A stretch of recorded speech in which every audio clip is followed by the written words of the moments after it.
Those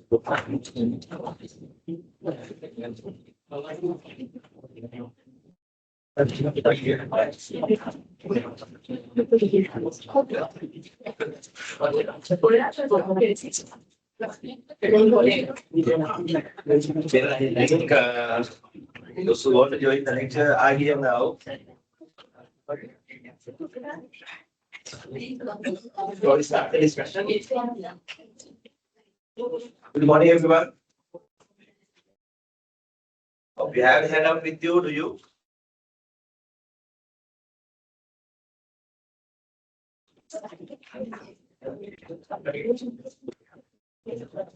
Handout.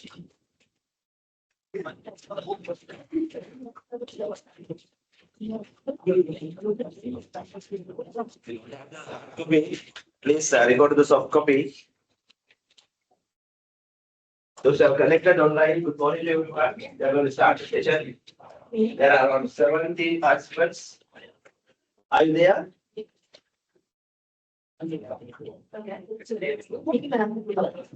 Yes, sir. Good morning. There was a slight delay from our end due to the technical difficulties. We are sorry about that. We are going to start. So refer to the lecture materials of topic number 4.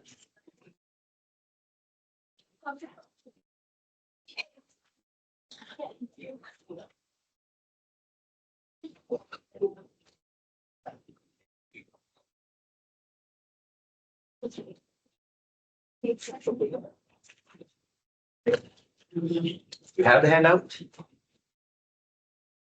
Why? Without lecture materials, how can you study this? At least you should have some copy. That's one that you downloaded from the net.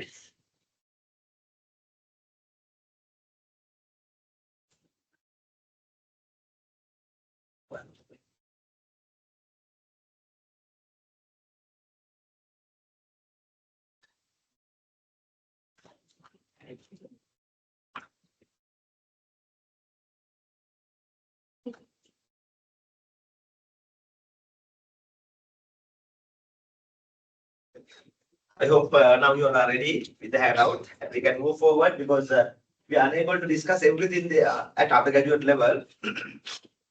I will help you understand the important part of it, but the rest you will have to go through, you'll have to understand. Right? You may Google some more details, and if you are interested, you can find more details that will be useful. I'm sorry about my voice, but I hope you can manage with it. Hope you can hear me, right? Topic number 4, we are in the 5th session on operations management, where we are going to talk about another important area of operations management, that is operations capacity management.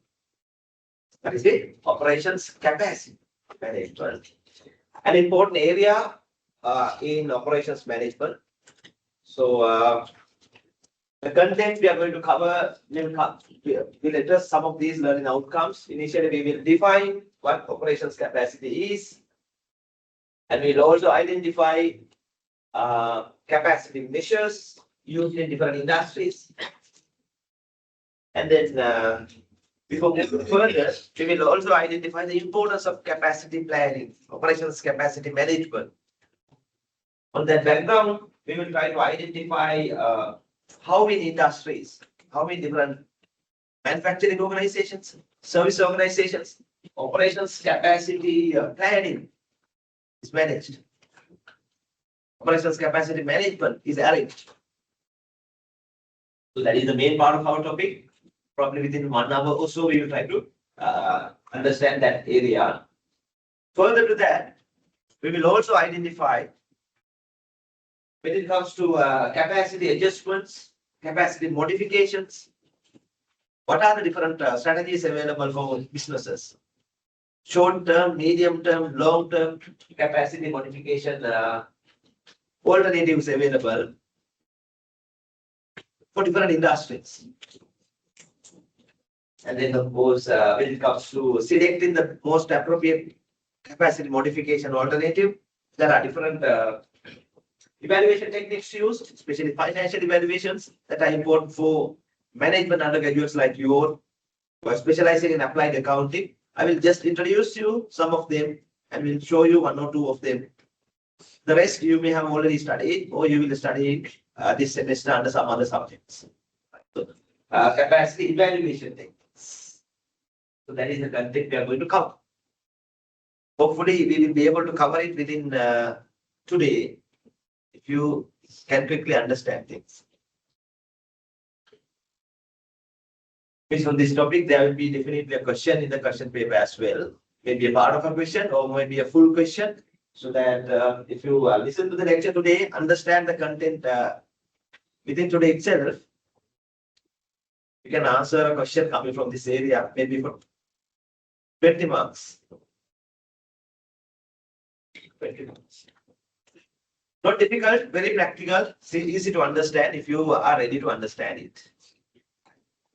Now, you know, based on the previous topics we have covered here, that our subject, operations management, involves in managing the operation side of the business. That involves producing products, manufacturing part of it. In services, operations involves in creating and delivering services. And for that, among many other resources required, there are certain resources, we call them transforming resources. We will identify them.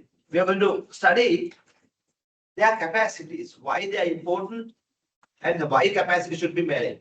Prior to that, let's identify what capacity means, and then what operations capacity means. Now, capacity is a common term, so we use it everywhere. Right? This, I mean, as individuals, we have capacities. Right? The workload that we can manage. Our stomach has a capacity, the maximum amount it can bear, right? It can tolerate, right? So likewise, every physical resource has a capacity. That means the upper limit or ceiling that it can bear, it can handle. Coming to operations resources, for most of operations resources also there is a capacity. That means what is the upper limit? What is the upper limit that particular operating unit can handle, can manage? It could be a machine capacity. It could be a production line, the capacity of the production line. It could be a factory, the capacity of the factory. So it could be one department, maybe in a firm like accounting firm or an audit firm, one department, there's a capacity it can manage. So that is what we call operations capacity. So it refers to the throughput or the output of it. Throughput we call it. What is the volume it can create? What is the term? Throughput of the operating unit. So it refers to the throughput or the number of units an operations facility can produce, store, receive, or hold within a specific period of time. Don't misunderstand. Now, this operating unit, operating capacity means, operations facility means various different operations resources, especially transforming resources. Is that a new term to you? Transforming resources. So in the first topic, we identified that operations resources were divided into two: transformed resources and transforming resources. Do you remember? You must be right. So transformed resources are the resources going through the process. And transformed resources going through the process, like materials, customers, and information. Whereas transforming resources are the resources that are used in converting such inputs into outputs, like the machines, production steps, the factories, and then the workforce. So those are the transforming resources. So basically, we refer facilities like the operations facilities are those. It could be the building, it could be the production line. Write it down somewhere, otherwise you don't remember. By looking at your faces, I feel like only few of you remember it. Operational facilities refers to such transforming resources. So, factory, the building,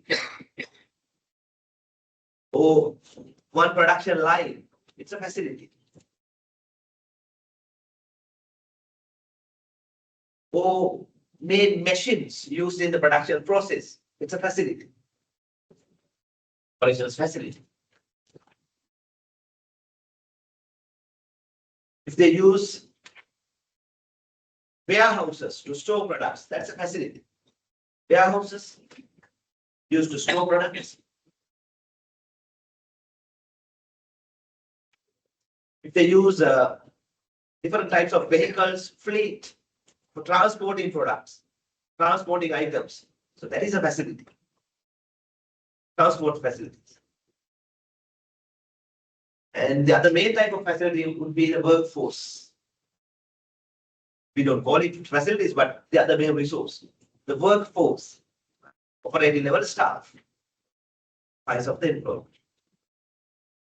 Right.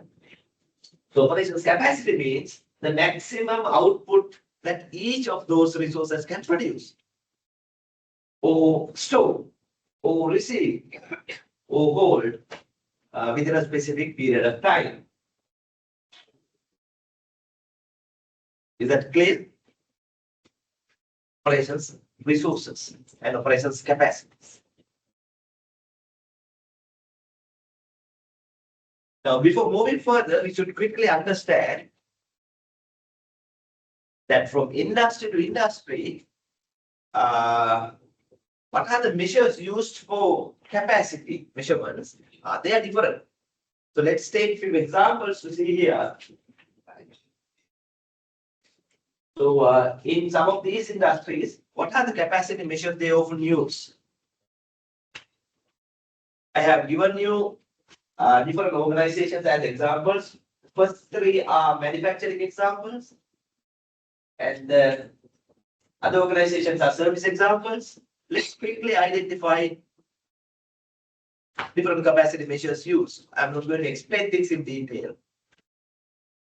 But now, the first point mentioned here, let me read it for you, and you also can read. Capacity usually refers to an upper output limit of an operating unit, such as a plant, or a production line, or a machine. Usually, capacity can be measured in terms of inputs or outputs. So that is why I have given you two columns here to identify their measurements.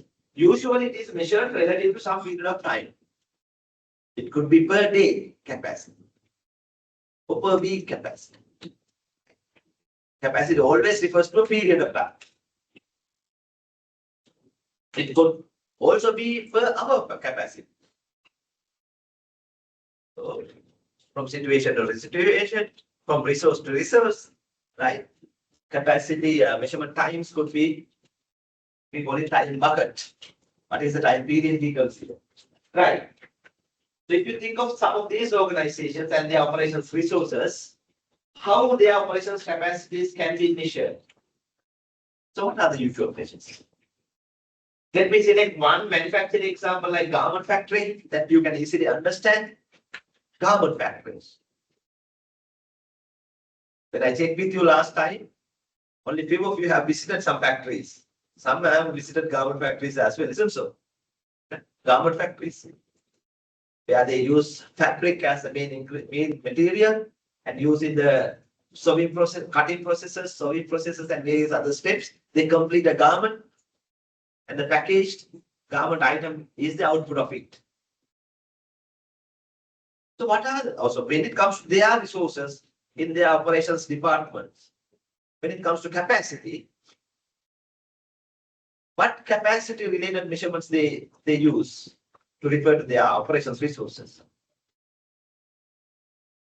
What do you think? What are the key operations resources and the key capacity measures they use? Have you listened to such managers describing their capacities? Probably no. Yes.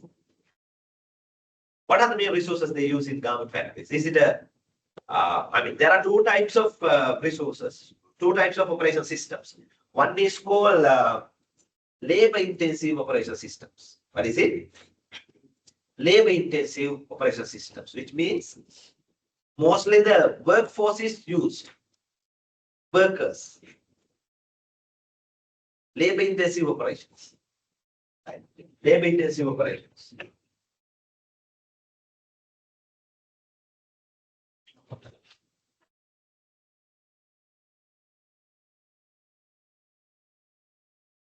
Labor-intensive.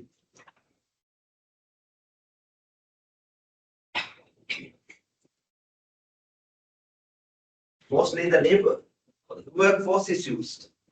What is the other type of operation system we identify? We call it capital-intensive operation systems, which are mainly based on machinery and equipment.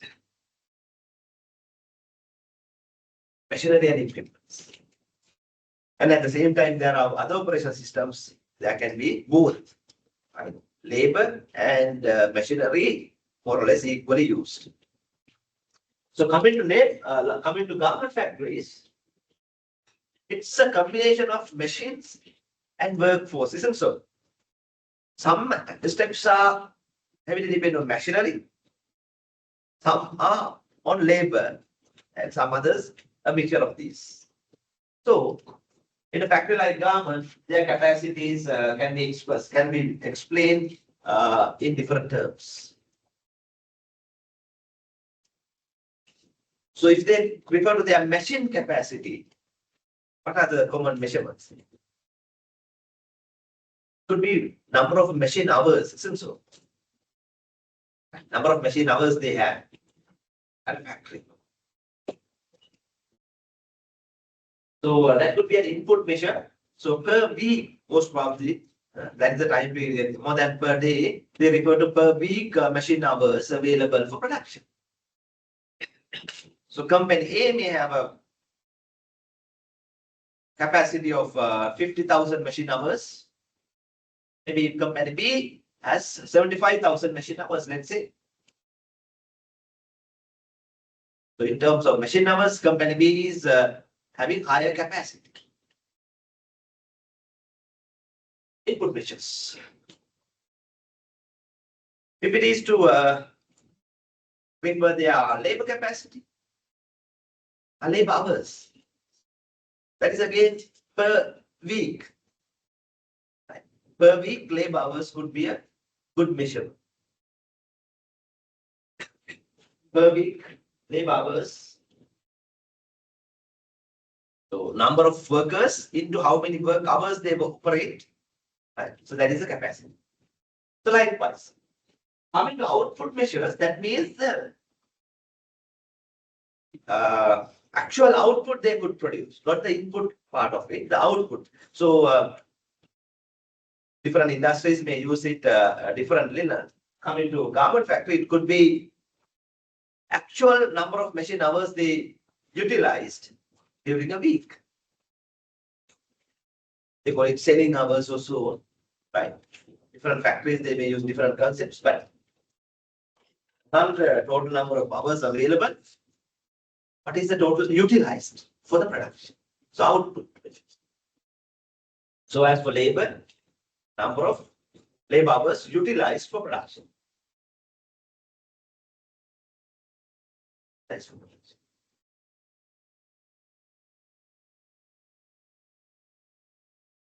Can we go to another example, manufacturing example, like power company, like electricity generation?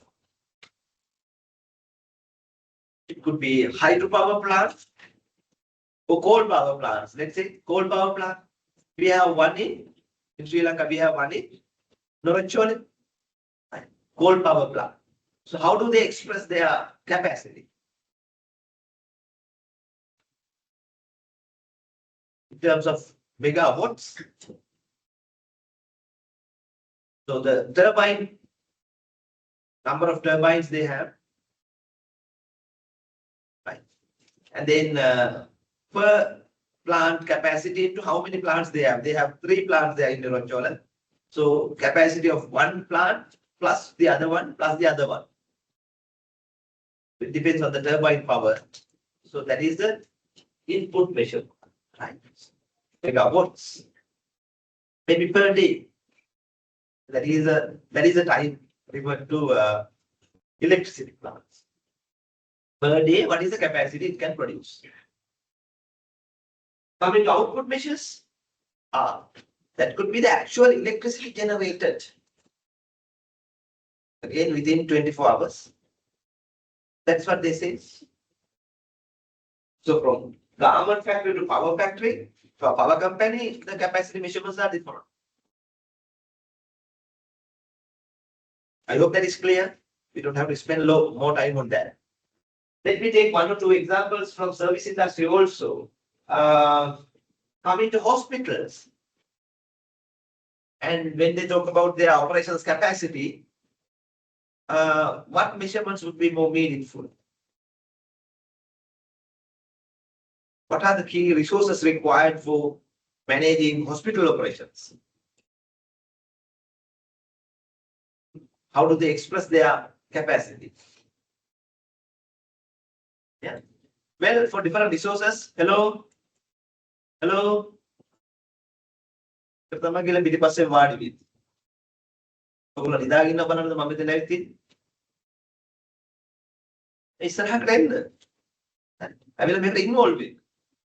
This is the university level. I can't make jokes to keep you awake. No, I am not going. වීරු කර කර ඔයගොල්ලෝ ඉඳස්සලා තියාගන්න. එහෙම කරන්න බෑ. ඒක කරන්න අවශ්‍ය නැහැ. So you should know for what purpose we have come here. So coming to hospitals, what could be the most appropriate capacity measures? How do they express that?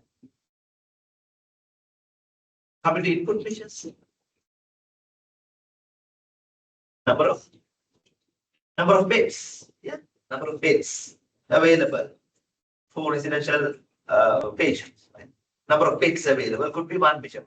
So say one hospital has 500 plus or 500 beds. That refers to their capacity, maximum number of patients they can accommodate. And at the same time, what are the other capacity measures? Quickly, number of well, those are basically transform resources. Usually, the capacity is expressed using in transforming resources. Right? Transforming resources. So, what are the common other resources? Machinery. Yeah, machinery. In terms of, let's say, X-ray machines or MRI machines or various other things like in case of surgeries, surgery theaters, how many surgery theaters they have, surgery beds they have, right? Those are the operations capacity machinery, such machineries.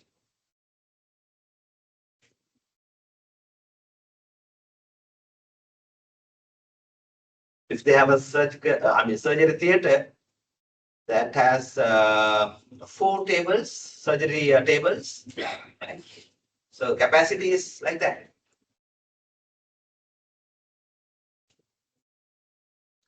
How about labor? What is the most coming to services? Among different labor categories, there is one called critical labor category, most important labor. Right? Usually, the capacity is expressed in terms of that. So coming to hospitals, what is the most important employee category or the labor category there? Yes, doctors, consultants. Number of consultants attached to the hospital. So that refers to its operating capacity. Consultants and doctors. So as the other key supportive staff like nurses, support staff, and no, they are also important. Understanding? So capacity is measured in terms of such measurements.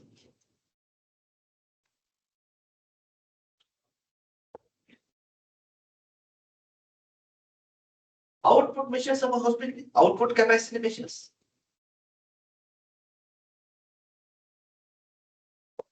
How do they express? Not number of patients died, right? But number of patients recovered within a specific period of time, and how many treatments given successfully, how many surgeries conducted, performed successfully within a month, let's say. That makes it. I'm just giving you a few examples.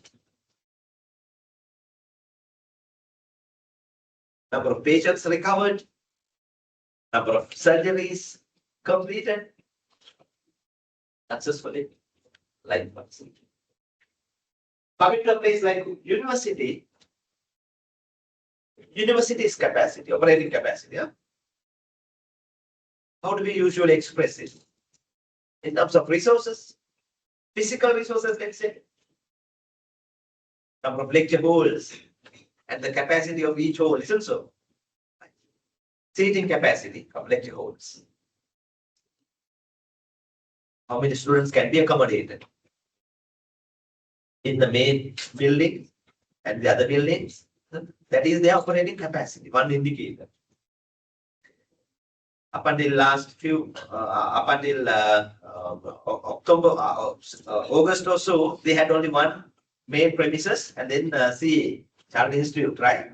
But now they have acquired this, they have shifted their operations to this building as well. And as a result, capacity has been expanded. Operating capacity. You can accommodate more students now. Operating resources. So what else?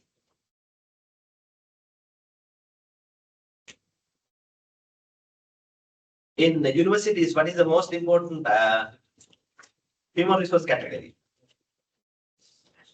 The academic staff. Permanent. What is the size of permanent staff?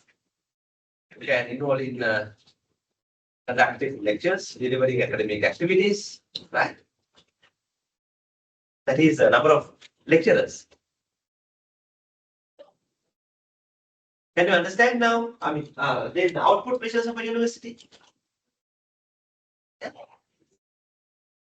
Number of graduates produced. Number of graduates produced. Number of courses completed, likewise, right? Number of graduates produced. I think now the university is in the process of organizing the convocation for this year. So there will be this number of students graduating from SAB in 2025. So that is the capacity. That indicates its capacity. That has been grown gradually. Capacity is increasing.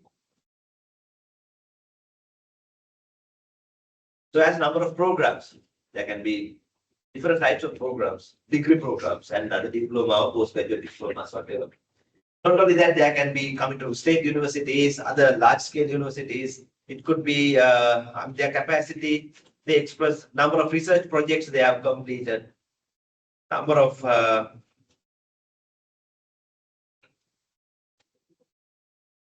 innovations they have completed, maybe patents, rights they have applied, copyrights they have, patented rights they have obtained, right? So likewise, those can be indicators of their capacities. Now there is a way of ranking universities based on the academic publications. So accordingly, the universities are ranked. So universities that has staff published more, so their capacities are high. Research capacity. Coming to your industry, this would be the last example. Like audit firms, how their capacity, operating capacities can be expressed. Is that relevant for audit firms when managing different audit project engagements? How usually do they express their operating capacity in terms of number of workers? Okay. At different categories or at different levels. Maybe initially you have audit trainees, And then you have audit, audit supervisors, and then audit managers, and audit managers. Those are the three main categories. So depending on number of projects, number of engagements they have to handle, they have to have adequate number of workforce at different levels. That is in terms of labor force. In terms of resource, other resources, physical resources, do you use? And maybe systems you have, maybe laptops and various other IT infrastructure you have, if they are relevant. Understanding? Sometimes your day-to-day activities cannot be managed smoothly because of capacity issues. That is what we are going to understand here. Is that clear?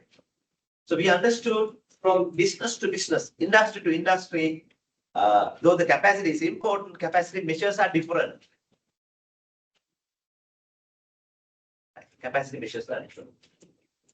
Now, let's quickly identify what happens for the operations department and its operations when they don't have enough capacity.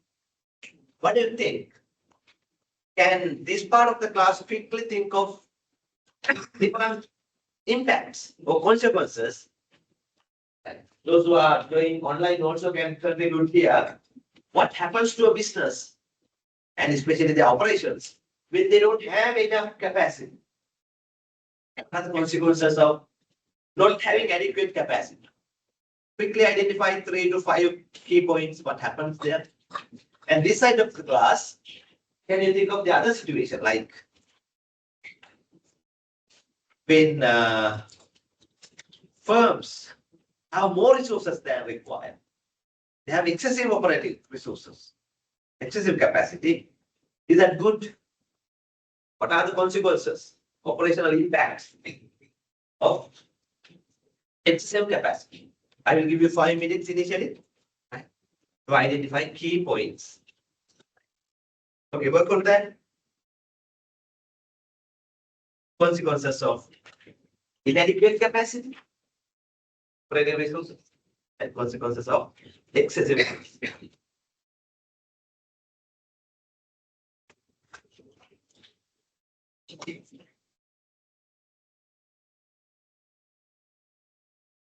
I can also think of both.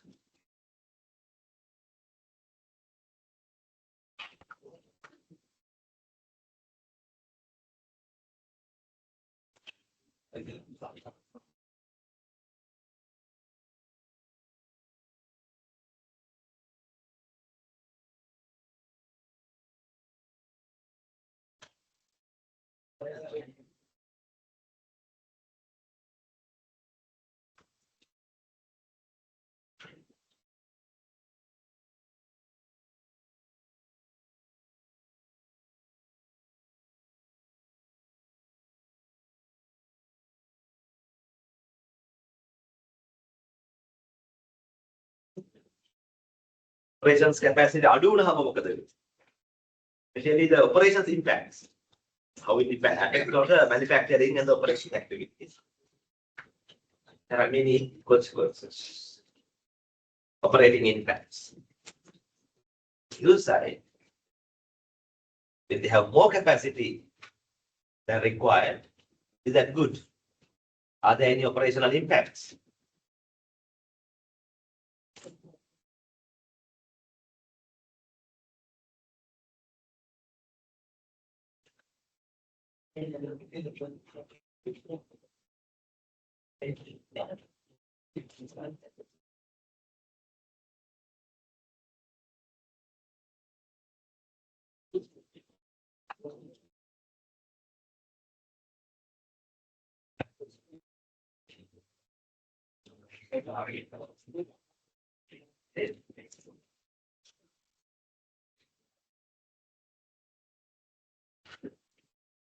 Individually identify at least 1 or 2 points, and meantime you can talk to your friends and combine things, combine your points.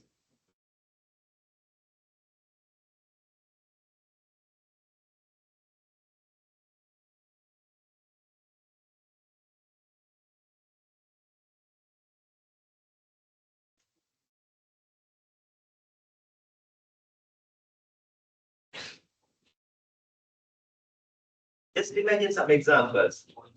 A factory not having enough number of machines,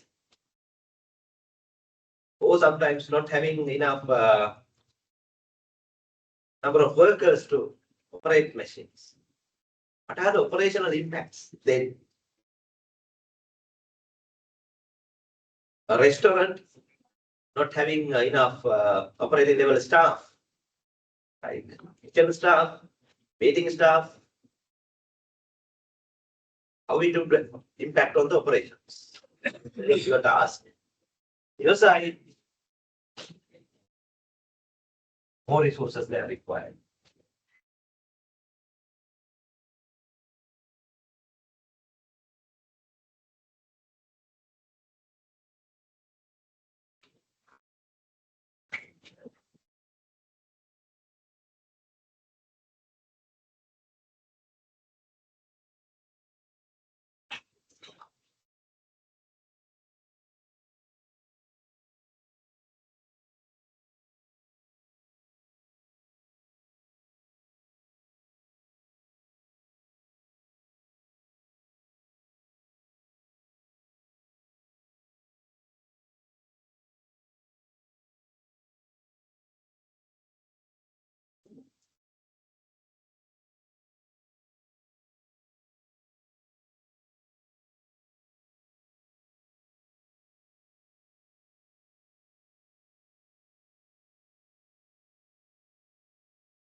Are you ready? Have you done it? Let me quickly identify few because when we put together, we will have a long list. Right? Let's start with operational consequences of inadequate capacity. What happens to factories and their operations, their production processes when they don't have enough capacity? Those who have connected online, we have some points to share with us. What have you identified? What are the consequences of inadequate operating capacity? There are 26 participants here. Hello? What have you identified? Sir, Yeah, please go ahead. delays in output. Delays in outputs. That could be one immediate outcome, consequence. Isn't it so? They won't be able to complete production on time. So there can be delays. Have you identified that? Yeah. Delays in the production due to not enough resources. Thank you very much. What else? What could be the other operating impacts? Hello? Those who are connected online?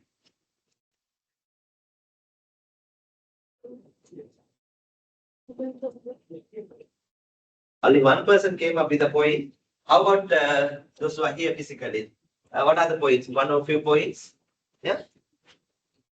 You have a point, right? Customers starting experiencing delays, right? Have you experienced in some at some places when you visit as customers, maybe as maybe for services like what? For banks, supermarkets, when you visit, maybe hospitals, often we experience, isn't so? So that could be one reason could be due to capacity shortage. Right? Customers start experiencing delays. Thank you. We'll come back to you again. Right. How about you? Do you have a point? Okay. Due to some of these unexpected delays and all these, that will badly affect on the company's reputation, goodwill. Right. What else? Yeah, please. Yeah. Production quality. Decline production quality. How would that happen? Would the capacity shortage impact on product quality? What do you say? How capacity shortages would impact on reduced product quality? Would that happen? Yes, that will happen. How would happen? Maybe employees will try to expedite things, right? They will try to complete the production as quickly as possible then, right? Then their attention would be reduced. So likewise, and as a result, product quality can be compromised, reduced. That's a good point. That's how it happens. One from your input. Equipments and employees become overloaded of work. So, and as a result, what can happen? Production quality suffers, and then of course, employees will be pressurized. They might not enjoy the work they do. Right? Sometimes that would result in lower productivity as well, and some employees might decide to quit the job. Machines will be broken down faster. So they are overused. Understanding? There can be such operating consequences. Are they good? No, not at all. One from the next row. Hello. Orders cannot be completed on time.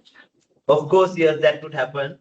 The factory would not be able to complete orders on time, deliver orders on time. There will be delays, dispatch delays. Is that good? No, not at all. There can be frequent dispatch delays due to capacity problems. One from the last row, do you have any other points they haven't mentioned? All right. Due to some of these delays and issues, customers may prefer competitor products. They may switch from your company to other competitors. Maybe for one time, or maybe for ever. Right? When they give the order to your competitor, sometimes that is forever. You are not going to get the customer again. Right? So that's that's a serious thing for any company. Right? Do we have a few more? Others have mentioned your points, is that? Do you have one more point? Employee morale. Low employee morale. Have you experienced something like that? When they are pressurized, and then they are scolded for their low targets, or maybe they will be pressurized to produce more, and that would impact on the employee morale, low employee morale. That often happens in audit firms, isn't so? Are you having a good experience? Have you already started? No, not yet. But your supervisors, executives are better, I guess. Right? They will not pressurize you and to work long hours, sleepless nights, right? To complete projects, engagements, right? Because you have shortage of audit members, right? So you will be lucky to have such executives and managers, I guess. Let's see. But that happens. Like low employee morale and all. Do you have one more point? Already mentioned, already mentioned. Right. Those who have connected online, we hope you heard some of the points identified here. Do you have any other points? What happens when operating capacity is not enough? Company reputation has been damaged. Okay, that can be badly damaged. Thank you. What else?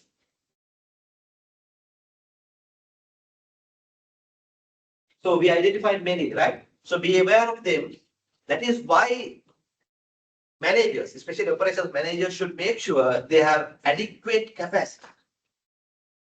Because otherwise there are many negative impacts. Thinking of the other side of the story, that is having more capacity, operating capacity than required, excessive capacity. What are the operating impacts for a company when they have such additional capacity? Let's start from the physical class here. Do you have any points? What happens when companies have more capacity than required? It would result in higher operating cost. Do you understand it?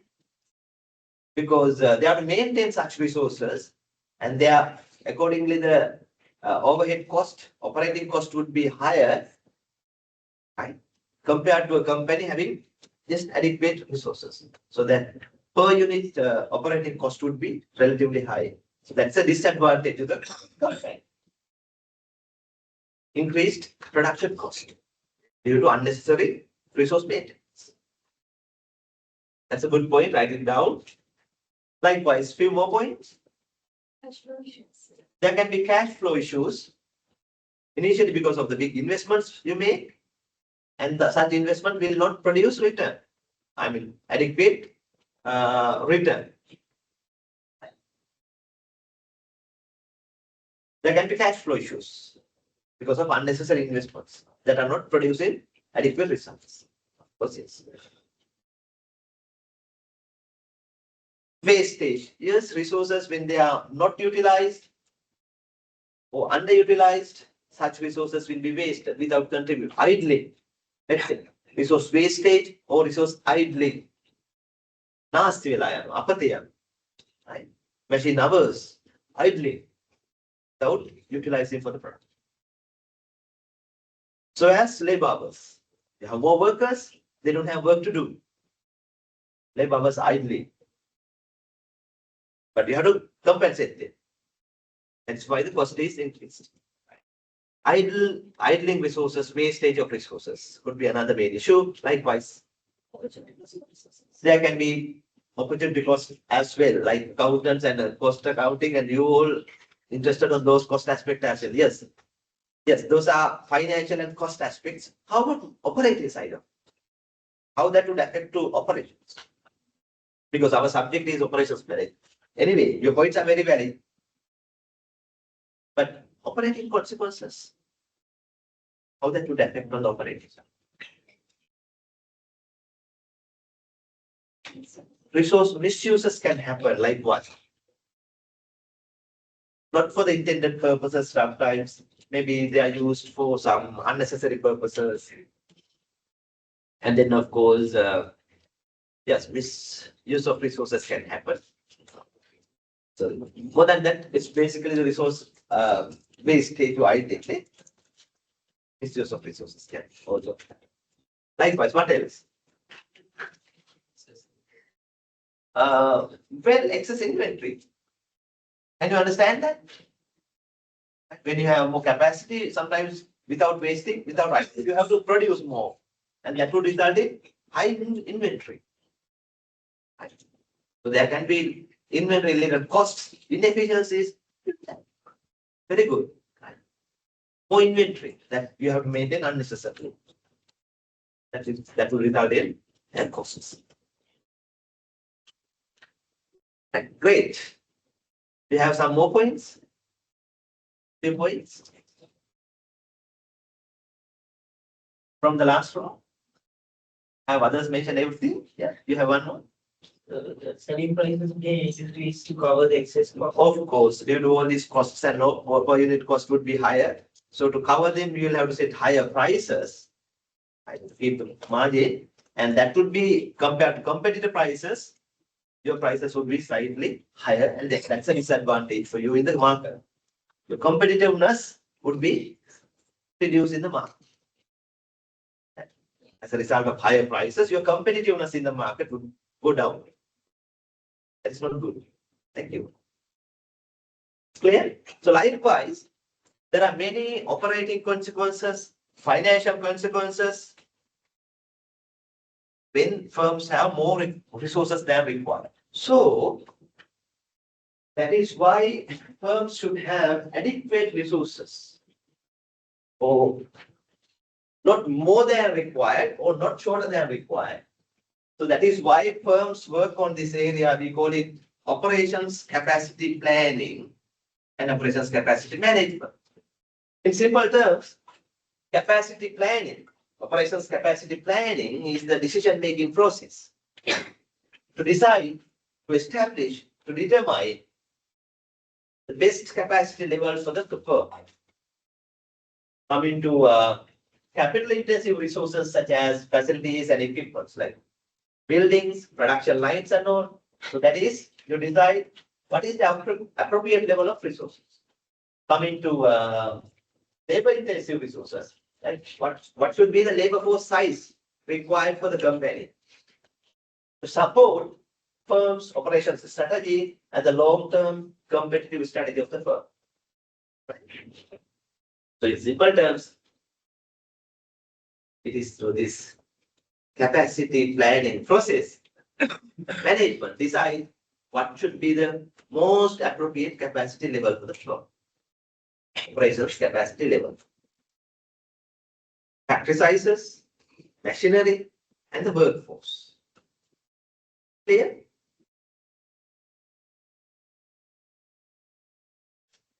Operations capacity planning is a key strategic component in designing the operation system of the business. It influences many basic decisions of operations activities and also organizations. Even there are many long-term consequences as well that we will discuss.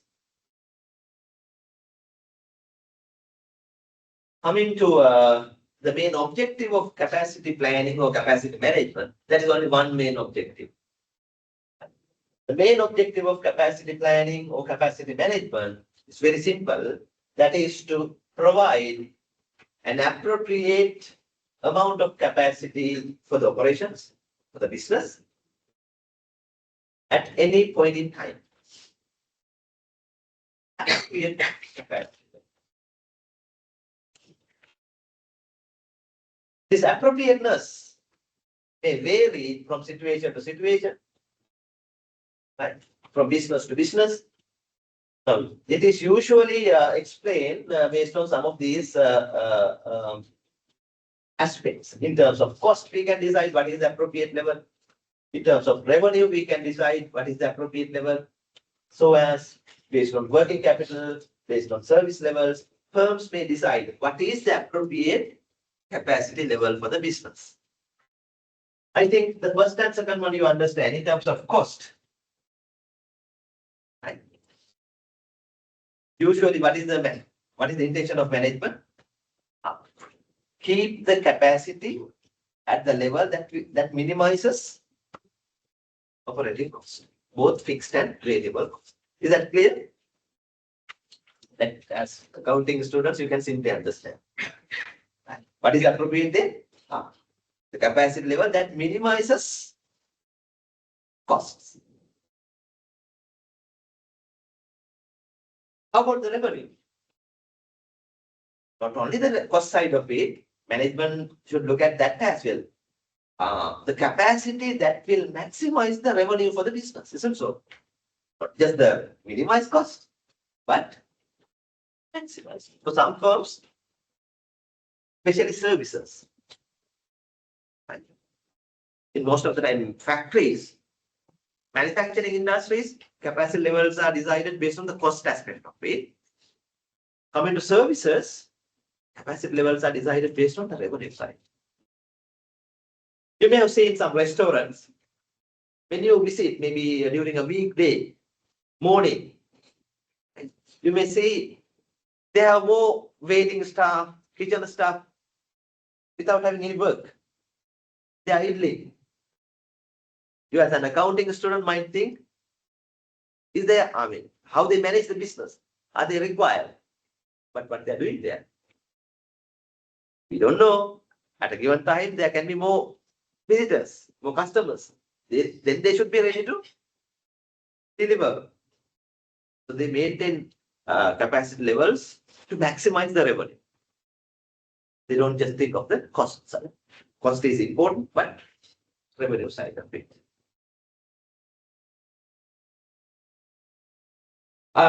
So as working capital, capacity that minimize the working capital requirement. That optimize it. More than minimizing, optimizing the working capital requirements. What is this? Service levels. And that is what I just explained as the revenue as well.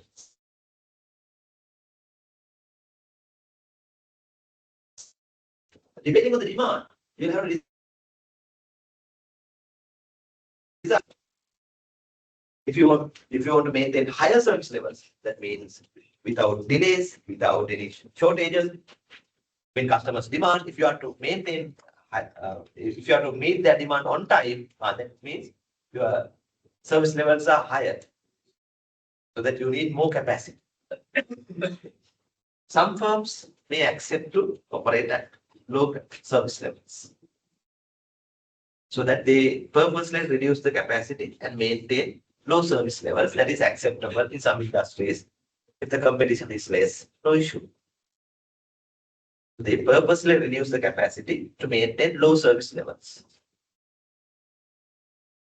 So likewise, the main objective of capacity management is to maintain appropriate capacity levels for the business.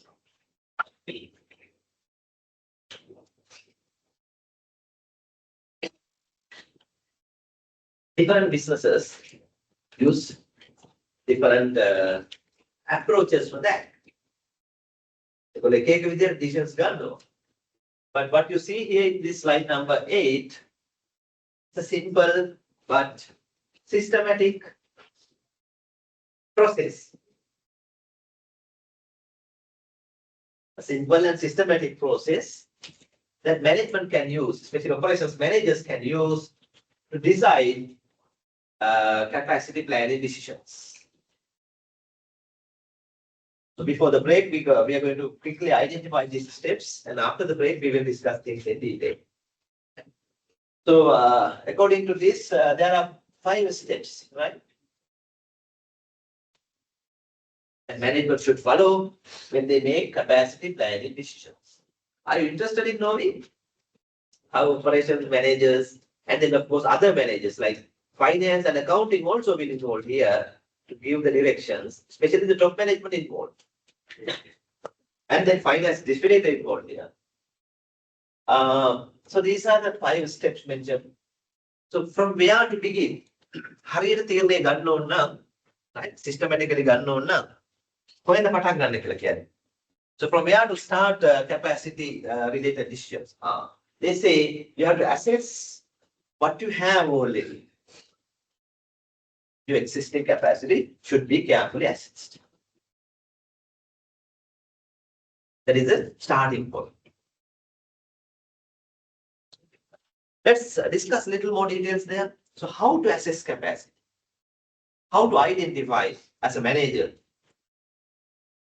Just assume you as the manager, one of the executives attached to SAP.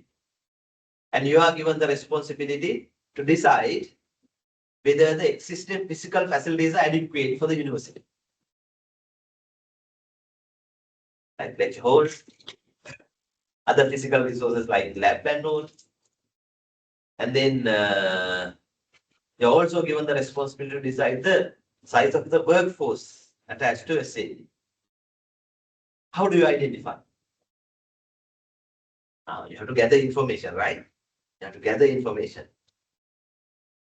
With respect to each resource, you have to gather and identify resources available. So you have to visit different places to see the physical capacities available and write them down in a systematic way. So, what are the different premises available? In each premises, how many floors? And in one firm, in one floor, how many rooms available? Within a room, how many students can be accommodated? Likewise, we will have to gather all the data.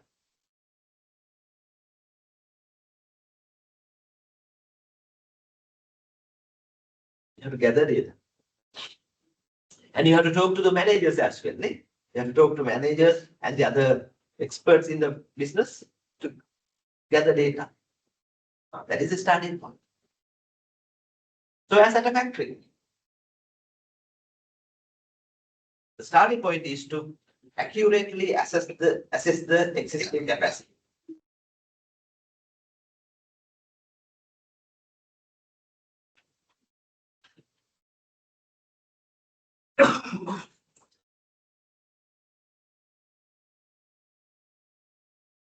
According to this process, what is the second step?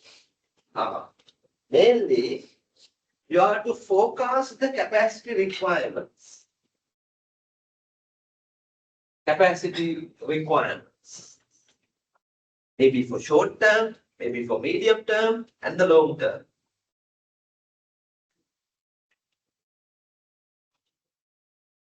To do this in a realistic manner, to do this in a practical manner, right, what we are going to do in the second step, forecast your capacity requirements. Right?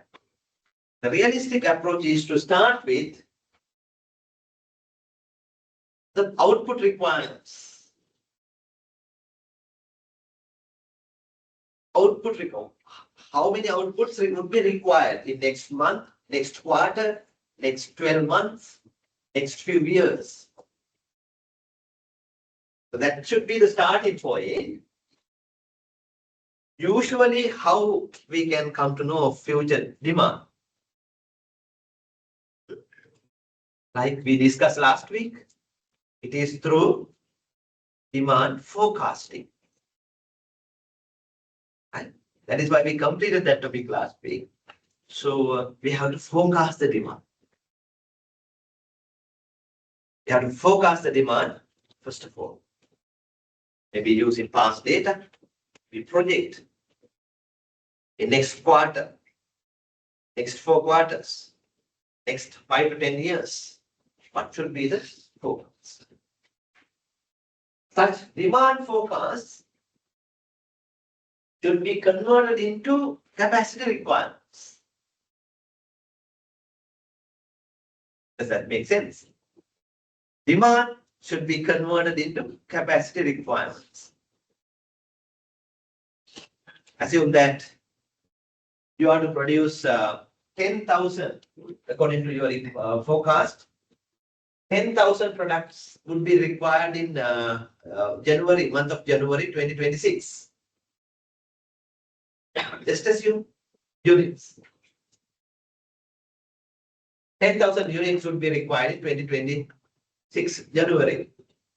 Now, what do you mean by converting them into a capacity requirement? It's like this. Assume that you have a standard saying to manufacture 1 unit, you need 2 machine hours. 2 machine hours. And yes, let's say 2 machine hours. So how many machine hours would be required to produce this amount? Very simple. 10,000 into to 20,000 machine hours would be required. So likewise. So that is the calculate the capacity requirements to meet the forecast and then project that over a period of time. What is for the January, February, March, so likewise. Then you will be able to see in future what is your capacity. Let's say it is now what you see in slide number 9. This is your current capacity given in red dotted line. Red dotted line. That is your current capacity, and what is given in the blue line here, that is the forecasted demand against the capacity, so that you can clearly see in future what's going to happen. Can you understand that? So we can project the resource availability or the capacity availability and the demand over a period of time and see what's going to happen. Now we see whether the capacity would be adequate or not. Several examples. Initial few months.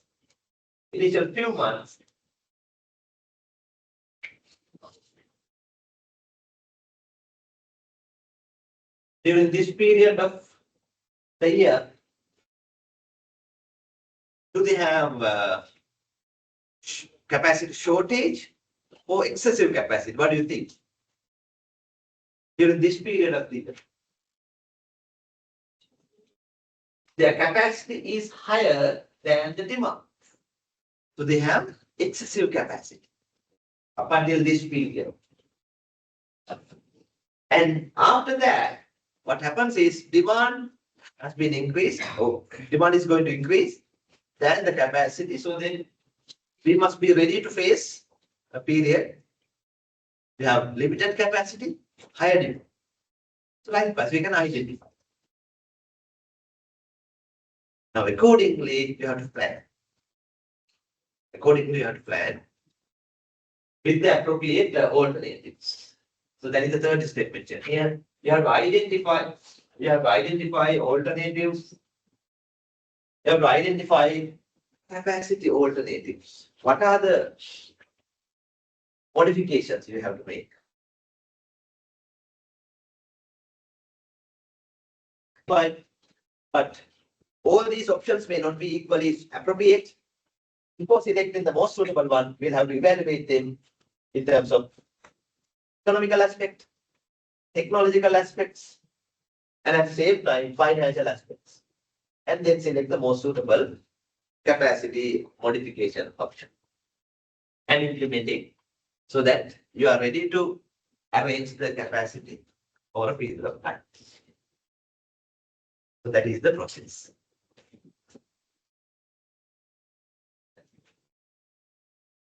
So that is the process. So I hope this simple process is very, understandable. So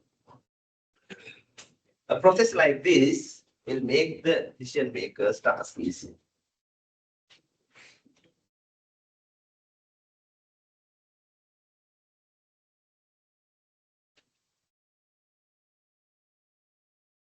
So in addition to that, there are many other operations capacity related concepts, calculations that we will discuss a little later. But prior to that, any questions up to this point?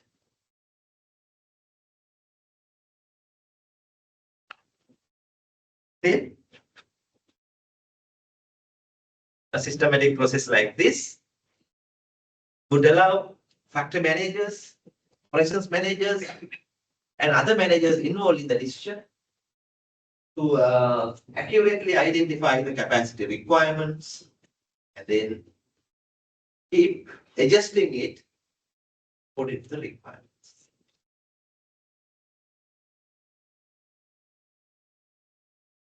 In your understanding, who would be responsible for this decision? Only one person or a team? What do you think? Who would be responsible for this?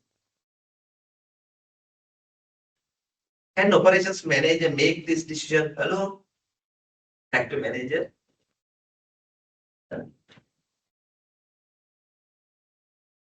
Well, sometimes person might have given the responsibility and the authority, especially for the short run and even for the medium term.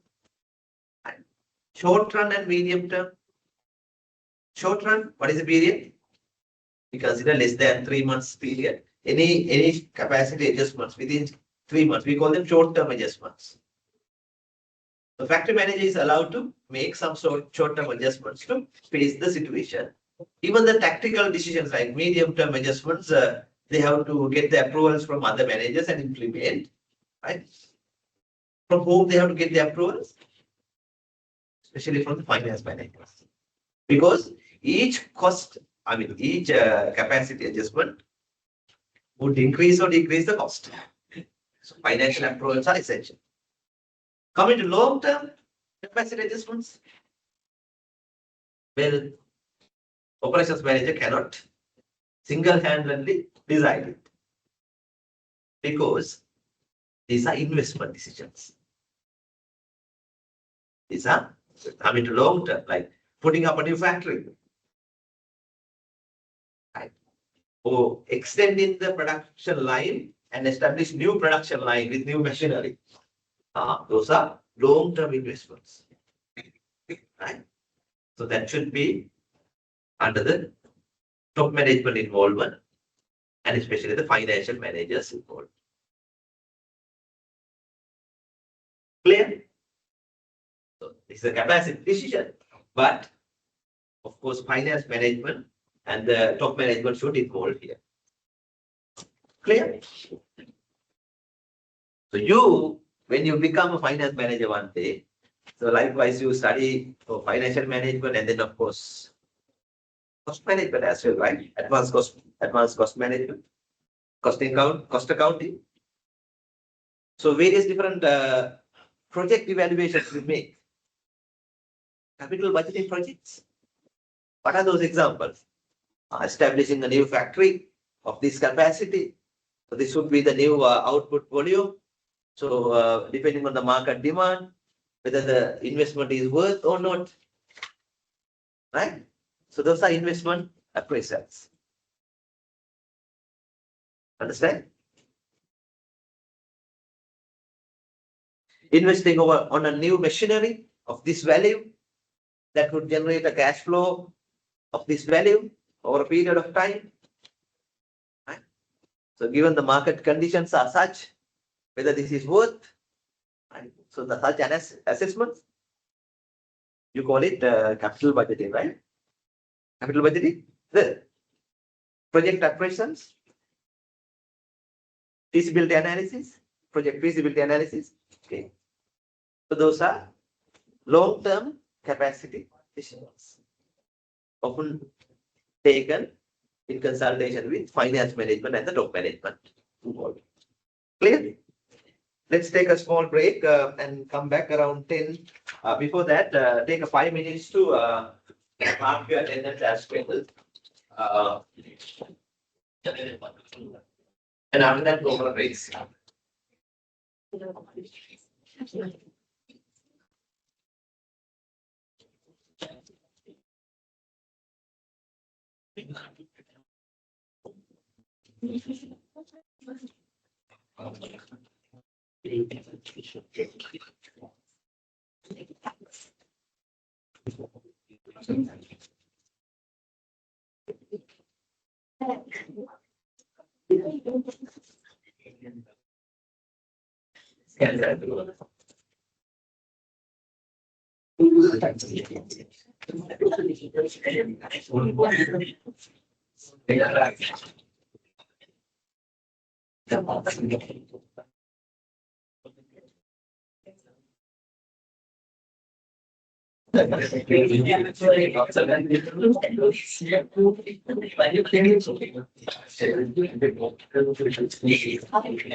Well, mark your attendance and take your break and be here within 15 minutes.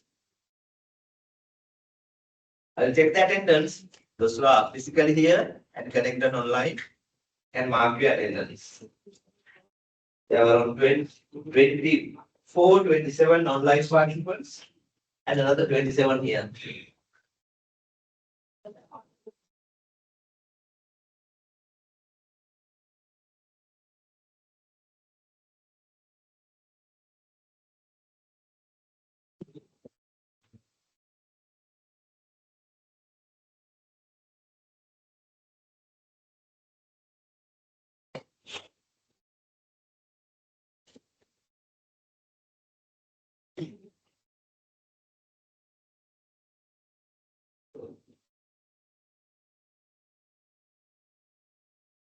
Let's take 15 minutes. I hope you can be here by 10:05.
Anyone who wouldn't not be attendance, just not right.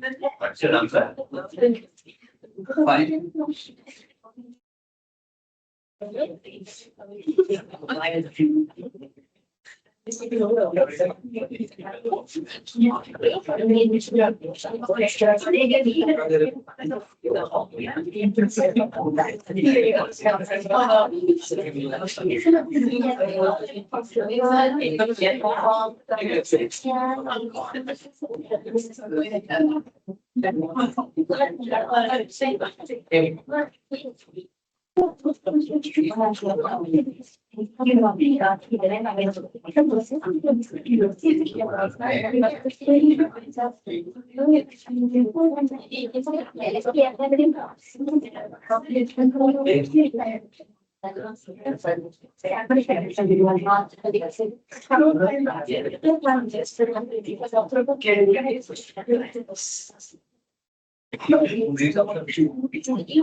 I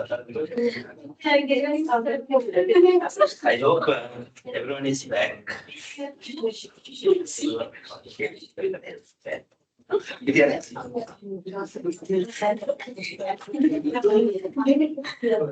Walang back sa din. Walang back sa din. Wala ka galing. Well, everyone is back, so we can start our discussion. So, thank you very much for coming on time.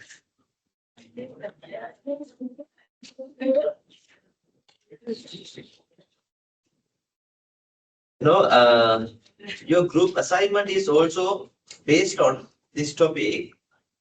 So I feel like it's important to explain the assignment here and then continue the second part of the topic. So as I have mentioned to you last 1 or 2 times, there will be one group assignment in addition to the quiz. So the group assignment will be based on this topic, that is operations capacity. So you can write things down as I explain, and then I need at least 2, 3 of you sharing with me the instructions given so that I'll be able to arrange it as a one document and upload to the LMS. Exam instructions are very important, so write it down as we discussed and ask some questions if you want. Now, about the group work, you have to select one company that could be a manufacturing company or a service organization operating in Sri Lanka that you can visit and collect some information from the management. So it could be a manufacturing organization producing products or a service business that involves in creating and delivering services. So in case of manufacturing, it could be a garment factory, it could be a tire factory or furniture factory, right? Or else shoe manufacturer, umbrella manufacturer, or any other food item like beverage, food, biscuits to chocolates to cakes to whatever. So try your level best to go for a kind of medium scale at least or large scale company from where you can learn something. Only if you are unable to get the access to such places, you can think of a medium to or small scale business. But I prefer use your contacts, maybe your friends, maybe your colleagues, right? Maybe your relatives working for such companies. Use such contacts to get the access to get the permission to visit. In case of services, it could be a bank, it could be a hotel or a restaurant, or else any other government institute like a hospital, government hospital, or any other service institution. Your own university sometimes, right? If you're unable to find any other place, you can do the assignment based on your university or any other place. So size of the group, do you have already formed groups? No. Is it all right to form 10-member groups? I mean, shorter than, I mean, lower than that would be better, but I would allow you to maximum 10 per group. So you can decide with whom you're going to work. I'm not going to interfere. Right? Form 10-member groups. I will create an Excel sheet and share the link on the LMS so that you can decide the number of members they are. Right?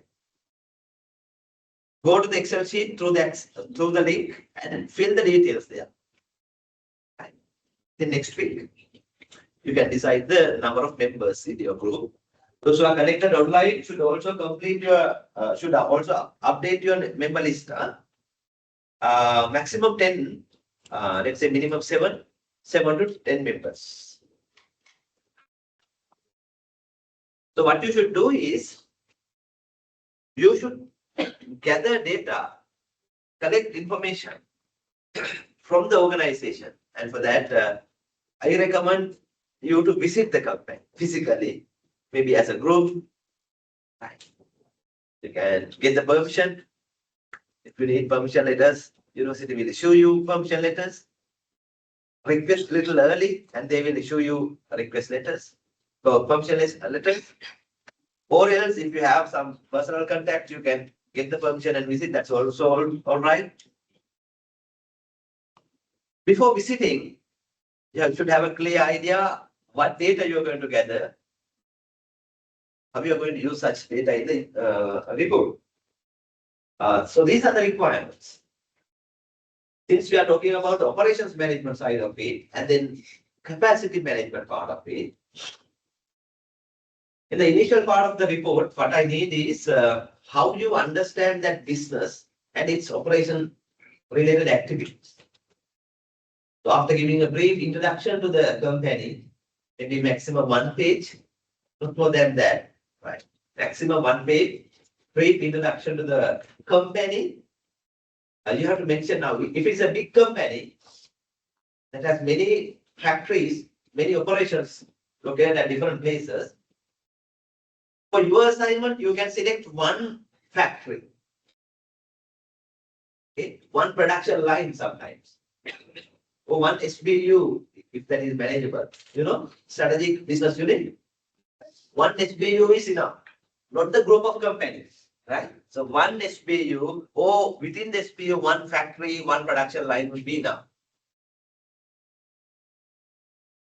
So in the introduction, mention what is the company, and brief introduction to the group of company, and then select which SBU you are going to study or which factory you are going to study for the assignment within 1 page. Then your entire focus should be on that particular SBU or the production line or the facility. Say it is a factory, only the factory operations there. So next 2 to 3 pages, you can briefly summarize what are the main operations you could observe there, not in detail, and very briefly you have to mention what you could observe. So what are the different operations activities? What are the different operations resources they are using in the production processes? And for that, I think we have visited some companies for some other assignments. That information not enough. So you have to gather data for this. Don't worry, don't put more effort on understanding this technology, all these things. That could be little new to you. Just have an idea. What is the product? What are the production steps? What machinery and resources are used? That's enough.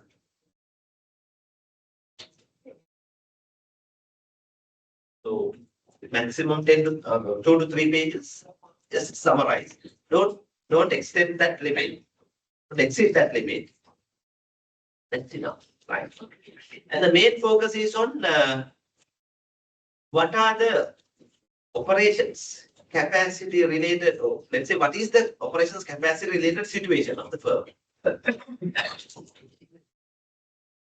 So you better ask some questions on that line. What are the resources they use? Do they have adequate resources now? Have they experienced in relation to some resources, they have some capacity shortages? If so, what are those? Due to such capacity shortages, how they have impacted on the operations? Capacity shortages and their consequences. Just identify some of it. And at the same time, there are companies who are operating at the appropriate levels. So they don't have many capacity problems as such. Just mention that, that's enough. And then of course, there are other companies, maybe for some departments, some resources, they have more capacity than required. So they have some issues with that. So what you have to do is ask some questions and assess what is the current level of operations resources they have. Current level of operations resources they have.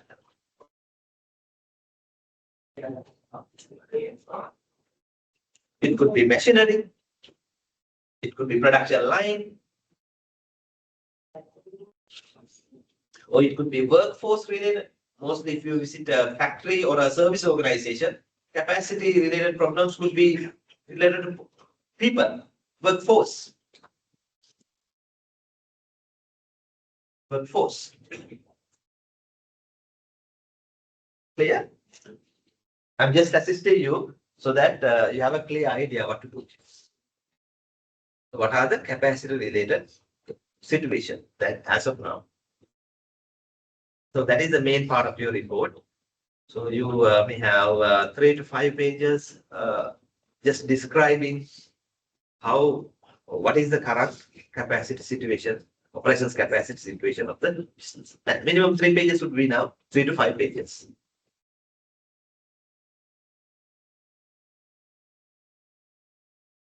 Meantime, you can highlight If there are capacity shortages or excess capacity, those capacity problems also in the same paragraphs, same content, right? What are the capacity problems? Yeah. The last part of your report, that could be another 2 to 3 pages. Now, based on the content we are discussing here in the topic, plus the understanding you have as a group, you can recommend them or you can identify some capacity suggestions, for instance, capacity suggestions that you think appropriate for them to overcome their problems. So you are going to propose maybe 3, 4, 5 maximum capacity suggestions you think appropriate for that business. So I guess you can understand those strategies, those solutions you are going to propose, right? Those strategies or those suggestions that you are going to propose should address their problems. You try to help them overcoming their capacity problems. Maybe machinery, maybe warehouses, maybe inventory related, maybe their workforces, whatever.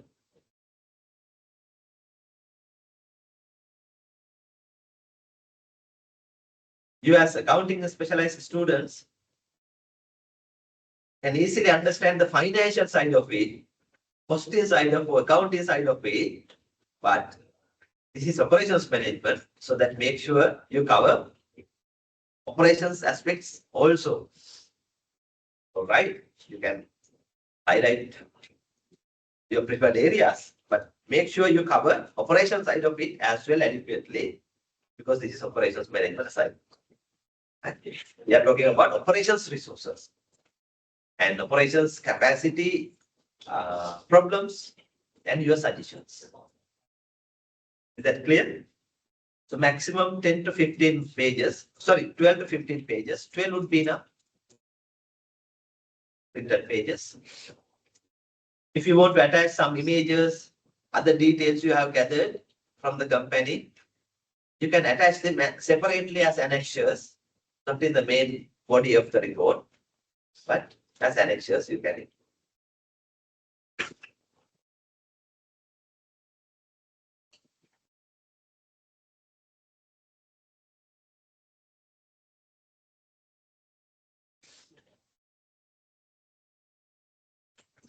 You can have more than 1 month for this towards end of December.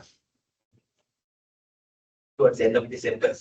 Don't delay it, because during the last 2 weeks of December, that is festive season.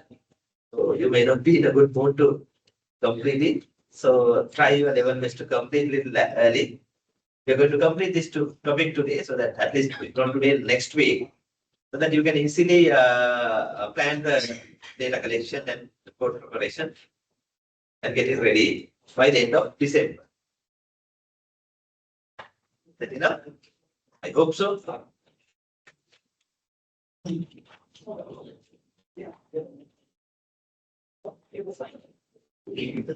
Any other details you need? Normal formatting guidelines are applicable, like Times New Roman, font size 12, 1.5 paragraph lines.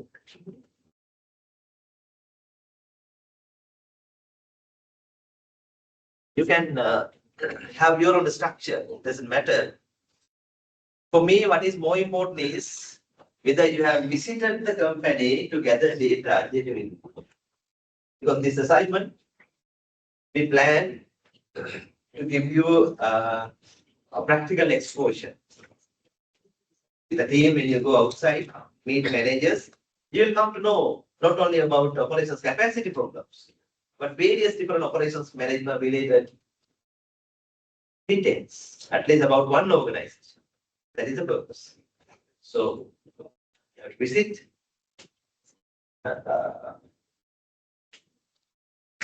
When I evaluate the content, also I will assign more marks when I see that you have genuinely gathered information. When you have rich information, organization specific information, you know, there are some friends of you who may think they are very smart and they think they know the way to complete these assignments, even without visiting companies. They know how to complete assignments. But don't complain me later that you have been given low marks. Because when I see that your report is not based on a real company, real data you have gathered, we can recognize it from the content. So I will not be able to give good marks. That is not good. So make sure you do a genuine job. Clear?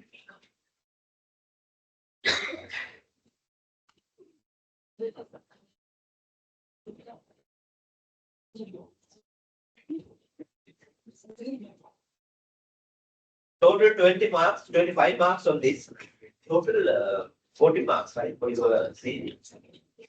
Out of 45, 40, 25 will be given to this activity, 15 for the report, and if possible, if we have to have the percentage, I prefer that, let's say, 15 plus 10. If we are unable to have the presentations, total 25 marks will be given to the report.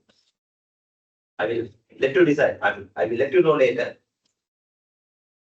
So that I expect the quality goes through. Right. I hope that is clear. Those who are connected online. Do you have any questions? Yes, sir. Doubts? Thank you. Take notes of them. I will also upload a document. Meantime, can 2-3 of you forward me an image of the notes taken down so that I can summarize things into one guideline. You have my contact number in the first page, first slide.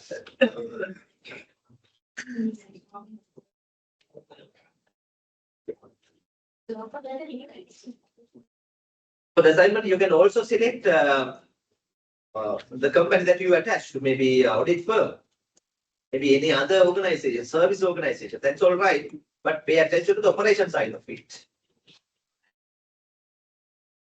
I hope exactly. Okay,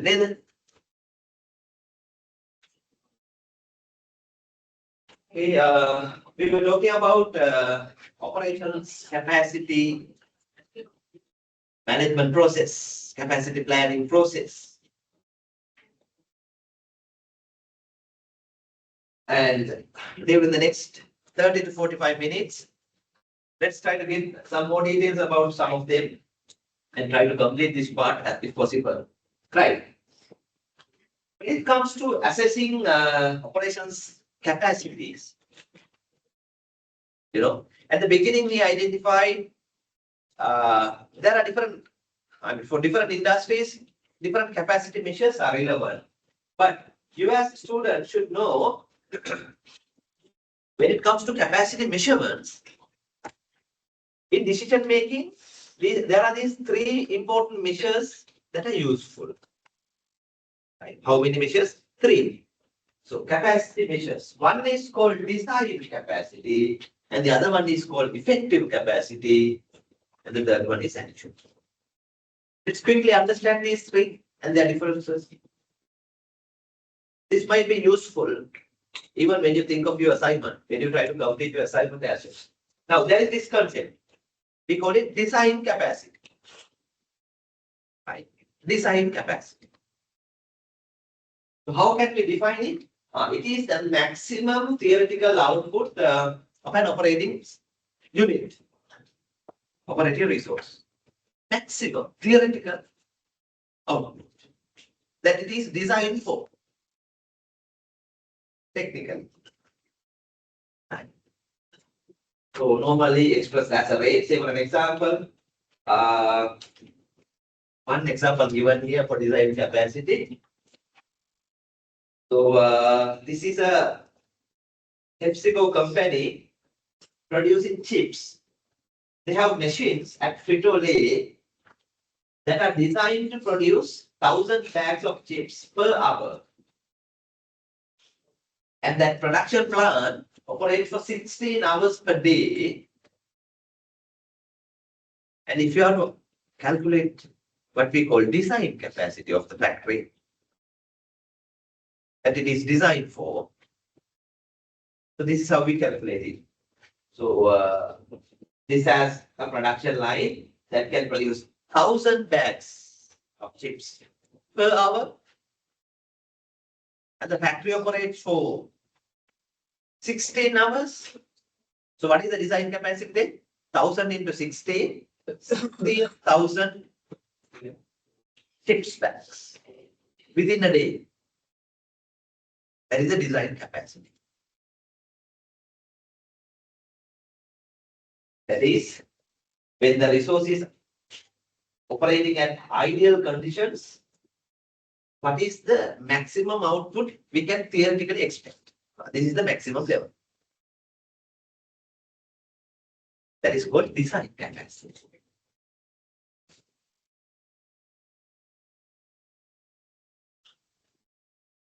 That is called design capacity. You will understand it better when you compare with other concepts. So let's move to the second one. We call it effective capacity. Effective capacity, which is usually a lower rate, lower value than the design capacity. What is the name of it? Effective capacity. What is it? Effective capacity. You know,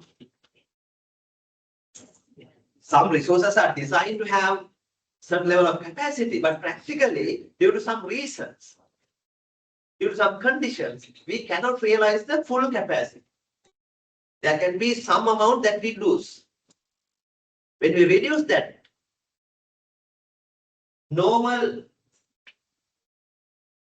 volume that we can't realize due to some reasons, we call it effective capacity. What are the reasons? Here in this theory and this textbooks, they have given a name for that. They call it due to some planned resource unavailability. They call it. Management knows that due to some of these reasons, we cannot fully utilize the resource. Resources like what? Reasons like preventive maintenance. Reasons like machine shut-ups or changeovers. Scheduled breaks. Changes in product mix.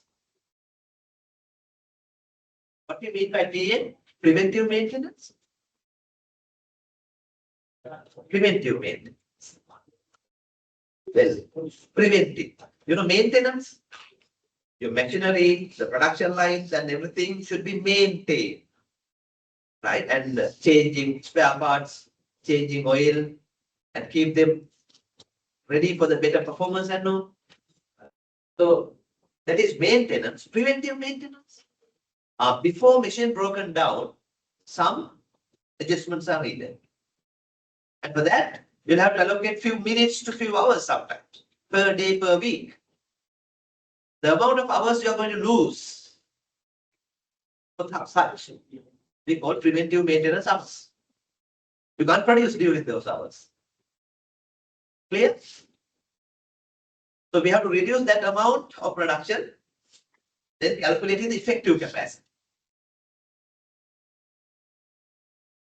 Is that clear? So as products or machine setups or machine changeovers, have you heard of it before? From years? Machine setups or changeovers. මොකද ඒ කියන්නේ? සමහර වෙලාවට අපිට වෙනවා factories වල කරන්න.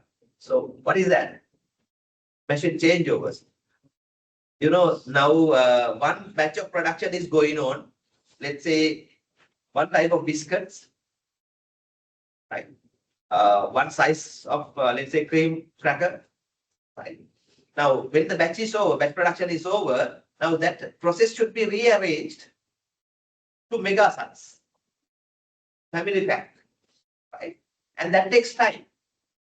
I mean, machine or technical staff will come to the floor and will stop the production and change the production process. Set up for the new batch. And as a result, you are going to lose few hours of production. Can you understand that? So process setups or changeovers takes time. So we have to calculate them also when you are calculating effective capacity. Say for an example, Frito-Lay, according to their estimates, losses 3 hours of output per day. There is a breakdown given. 0.5 hours per day on preventive maintenance, 1 hour per day on employee breaks, lunch break, tea break, scheduled breaks. Machines will be idling during such time. So they are ready, they will be idling. And 1.5 hours per day setting up machines for different products. So if you have to calculate the effective capacity, how to do that? Take the design capacity and deduct the amount of production you are going to lose during the hours that you are going to lose. So altogether 3 hours of production, that is 3 into 1000, isn't so? 3 hours. So that effective capacity will be only 30,000. It looks very simple, but as managers one day, if you understand these concepts, you will, you'll be able to manage your resources in a better way. Yes, even with managers one day. Right. So usually effective capacity is a lower value than design capacity. Clear? There's another capacity measure here. We call it actual capacity. Actual. So that could be after a period of time. What is the output volume they could realize actually from that resource? Is the achieved or realized capacity within a specific period of time? Usually, this is a lower value than effective capacity. This is a lower value than effective capacity. So, for an example, say now, why effective capacity cannot be achieved? Due to some reasons, due to some conditions. Now, we can name them as, now according to this definition, they name such losses, production losses as unplanned resource idleness. Previous one, that is planned. But due to some unplanned resource idleness, managers would not be able to realize the effective capacity. Reasons like what? Reasons like what? Reasons like machine breakdowns. Machines are broken down so that they cannot produce products. Reasons like absenteeism. What is that? Absenteeism. Employees have not turned up. Right. They were ready to produce 2020. This November 16th, they were planning to produce 10,000 items using 150 workers. Right. But only in the morning they came to know 122, 122 have turned up. Others have not reported to work. Is that happening at factories? Is that happening at factories? Often, yes. Employees, without getting the prior permissions, they just stay at home. Right? So management would be in trouble. So they are ready for the production. They have set higher production target, but they cannot. Due to unavailable parts, to start production, it requires various different materials and parts, components. If one critical part required for the production is not available, they will have to cancel the production process. So you'll have to wait till they get the parts. You will realize them when you start collecting data from the company. Suppliers have not delivered the material or the part on time. So they are factory workers, machines for idling. Can you understand that? So as a result, the actual output could go down due to quality problems. Quality problems. When the quality standards are not met, managers will have to send them back to the production floor and rework. And that takes time. You get what I explained here? So when you have to allocate machines for reworking, you're going to lose some production there. So likewise, due to such reasons, there can be lower output levels so that actual output could be lower than effective capacity. So in this example, it says machines at Pitole A not running for 0.25 hours per day due to late parts and machine breakdowns. So that the actual capacity is then the production during that 0.25 hours, that is 250 bags per day, so that the actual capacity would be effective capacity minus the production loss. This is 250 and 12,750. Is that clear? So these are the three concepts. Apply that in your assignment also. They may be thinking only in terms of design capacity without actually considering the effective capacity and also the actual capacity. Now, management, are they responsible for this actual capacity? If that is very low, yes, they are responsible. Are they responsible for low effective capacity? Check with the management. The organization you are going to visit. Are they supposed to minimize this gap as much as possible? You might realize, yes, they are also responsible for minimize the gap between actual and the design and the effective.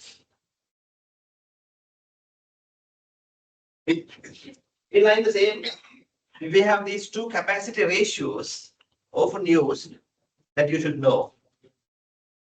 Right? Two capacity ratios. One is called capacity utilization ratio. What is it? Capacity utilization ratio, which is calculated using this equation. Actual output design divided by design capacity. Whereas capacity efficiency ratio is the percentage between actual output versus effective capacity. Okay. So those are very useful in decision making. Sometimes you will be asked to do some calculations as well. Let's say, for example, here, slide number 14. One example for these ratios. Can you read and understand it? This is a bakery that operates for 7 days per week and 8-hour shifts, 3 8-hour shifts. So what kind of bakery is this then? This bakery operates 3 hours per day, each runs for 8 hours. That means 3 into 8, 24 hours. 24 hours bakery, continuously producing rolls, pre-cooked rolls. So according to the details given here, the design capacity is 1,200 rolls per hour.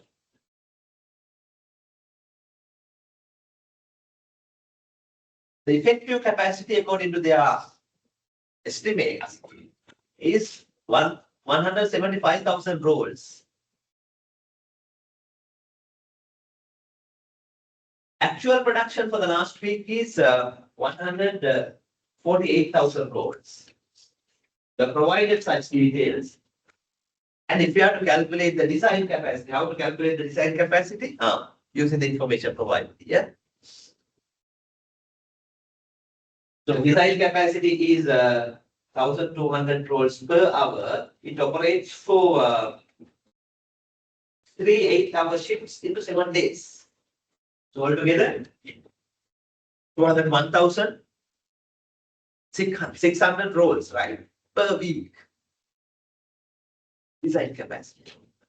Now, based on this information, if you have to calculate the capacity utilization ratio and the capacity efficiency, check whether you can calculate it. Equations were given earlier. Slide the equations. So give it a try. Calculate capacity utilization ratio and capacity efficiency ratio.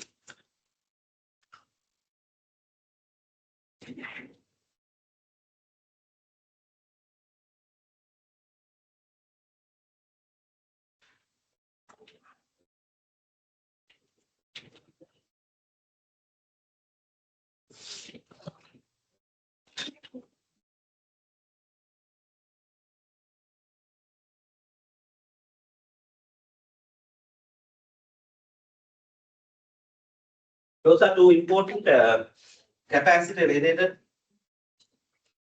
metrics, ratios.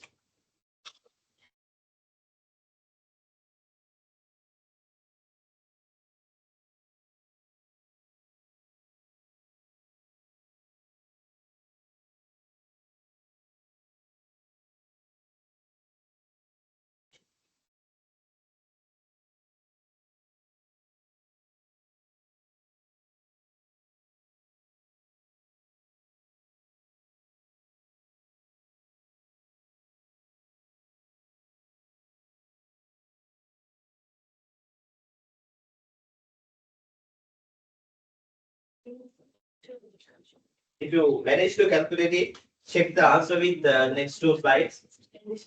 Coming to capacity utilization ratio, that is the ratio between actual capacity and design capacity as a percentage.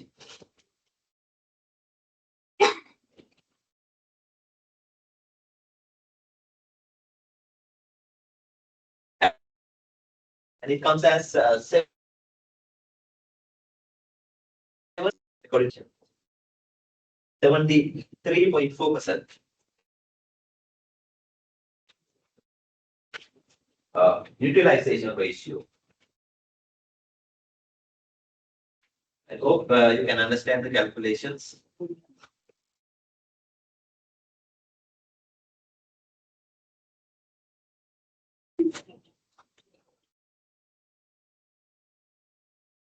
Like any other ratio, capacity utilization ratio also is effective, is useful when we have some other comparisons. Say this is for the last month or last week. So likewise, weekly capacity utilization ratios are given. We can compare and make decisions about them. Whether the capacity utilization is declining or maintaining at the same level or increasing. So likewise. Otherwise, we can compare our capacity utilization with similar competitive facilities.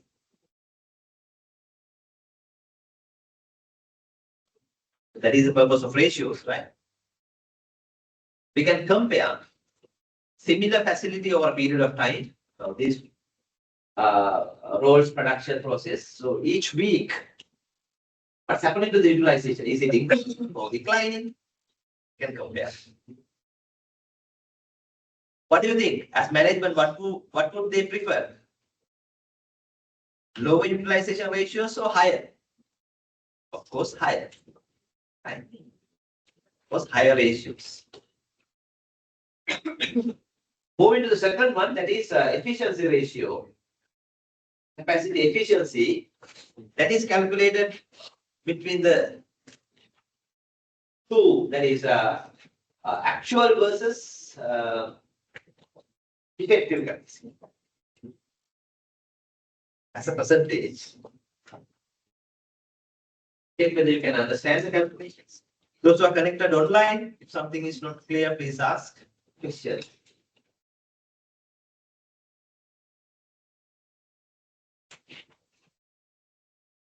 This is a very simple example to understand what's happening in industries, what is reality, right?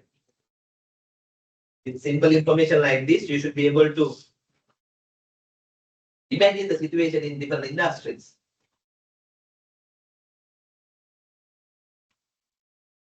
Questions? Right, efficiency. Actual divided by effective capacity, and you get the ratio like 84.6%.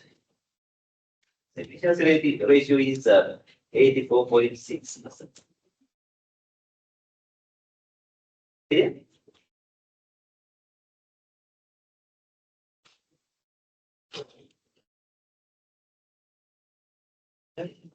Again, if we have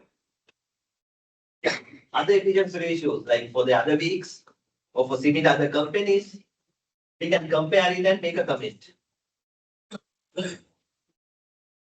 Assume that you are given an information like industry average, your industry standard for efficiency ratio of this type of factory is around 92%.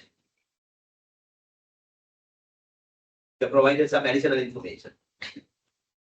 Industry average or industry standard for capacity efficiency ratio is 92%. Whereas for this factory, for this production line, we have calculated it to be 84.6. Now, how can we compare it now? Compared to the industry average, the capacity efficiency ratio is relatively low. That's a room to improve. Likewise, management can compare and make a decision. That is the purpose of calculating these ratios using the real data applicable to each operating resource. I hope that is enough. If you don't have any other questions. One more thing, probably out of these two ratios, capacity utilization and capacity efficiency. What do you think for operations managers? When they make capacity related decisions, which ratio is more critical for them? Which one should be higher usually? I mean, which one they would be mostly caring about? Is that utilization ratio or efficiency ratio? What do you think? What they want to be monitoring closely? Utilization or efficiency? For many decisions, they refer to the efficiency ratio, capacity efficiency ratio, because they are mainly responsible for maintaining it at a higher level. So efficiency is what matters for them. So that is it. But don't forget, when it comes to deciding the performances of operations managers and all, as one department, when it comes to measuring their performances, capacity utilization ratios are also very important. They have to maintain it at a higher level. Higher level. Now one might ask what I mean by higher levels, right? What are the industry average? That can vary from industry to industry, you know. Capacity ratios may be different from industry to industry because of the nature of it. So we have to see the industry average. We cannot generalize to every industry. No, some industries Due to the inefficiencies, the utilization is anyway low. So as efficiency ratio is also get affected.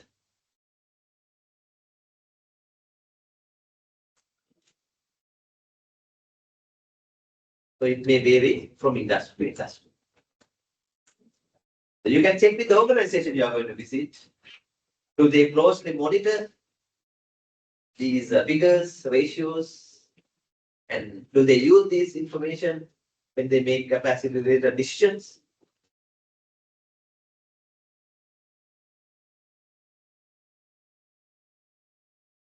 Especially when they see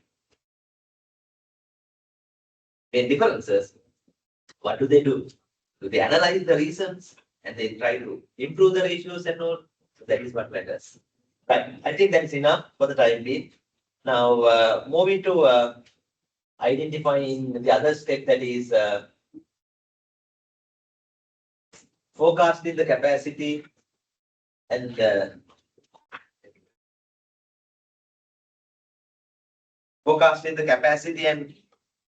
accordingly convert them into capacity requirements. I have a very simple example here. This is a very simple one, just to get an idea.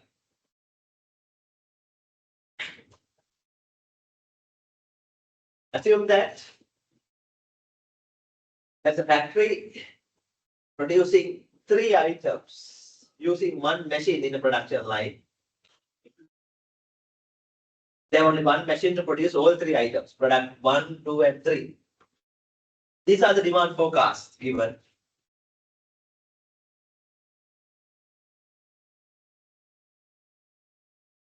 And in the third column, it is given production standard processing time per unit. Standard processing time per unit in hours given. If the production line works 1 8-hour shift per day and the factory operates for 250 days a year, if you have to estimate how many machines the capacity requirement for the next year, how to do that? They have 1 production line that operates for 1 shift, 8-hour shift on 8 hours from 8:30 to 5:30 with the lunch break. Factory operates only for 250 days. So how many, in this case, how many machines? We have to identify. How to identify that? Well, depending on the annual demand,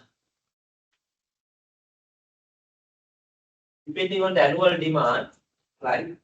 And then the standard processing time, we need to identify production hours required for each product. So for product 1, annual demand is 400. Per product, it requires 5 hours. So altogether, for the full demand, we need 2000 hours per year to produce product 1. So as product 2, another 2400 hours required. For product 3, you need total of 1400. So altogether, how many hours required? Production hours required. When we add together, we get it like 5800.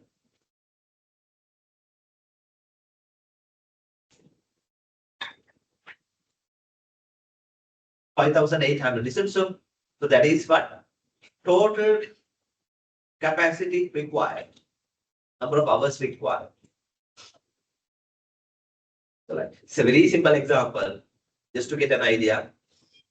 They only produce 3 products. Right. But practically, a factory may be producing 20 different products, 50 different products. So calculating capacity requirements would be more complicated in real terms, but this is just an example. And coming to production resources available, they have only one production machine using for producing all three products. So we can identify production capacity available. Only production capacity available. They have only one machine available that operates for one shift of 8 hours. Isn't so? Only one machine, one shift, and one shift goes to or runs for 8 hours. And since the production requirement is given for year, we have to calculate it. We have to identify the production hours per year. It says here the factory runs for 250 days so that we can identify what is the total number of production hours available here. Total number of production hours available with the one machine then comes as 2000, isn't so? So if you have to identify machine capacity requirement for the next year, we have to identify first of all total machine hours required, that is 5,800 total machine hours required, and divided by total machine hours available, that is 2,000. Accordingly, we get an answer like 2.9 machines. 2.9 machines cater the full demand of next year. 2.9 means 3 machines required. Isn't so? They need 3 machines. How many machines they have now? Only one. Now, in capacity planning, what they have to do? They have to plan how they are going to bridge the gap. Additional 2 machines. Right once. This is just to get an idea.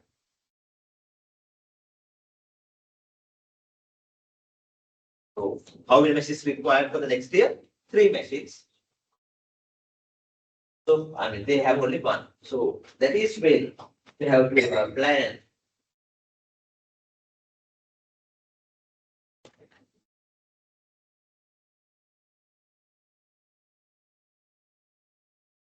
That is when they have to plan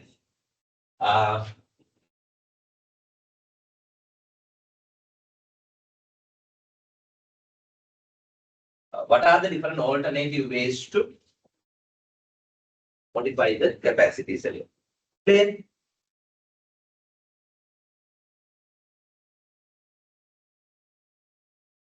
Many different alternatives depending on the industry, depending on before selecting the best one, we have to analyze them in terms of feasibility, like financial feasibility, economical feasibility, and the technological feasibility, and go for the test. So in the next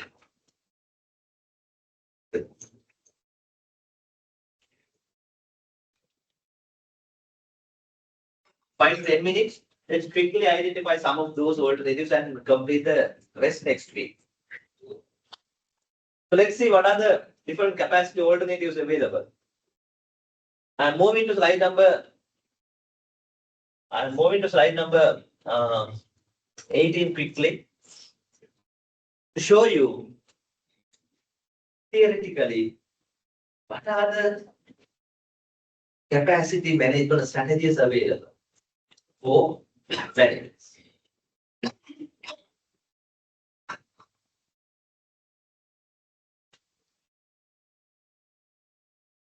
Now, accordingly, in slide number 18, we identify 2 main capacity modifying strategies available. 2 main strategies, and there is a third one that is not necessarily capacity modification strategy, but we call it, it's also useful. So, only the 3.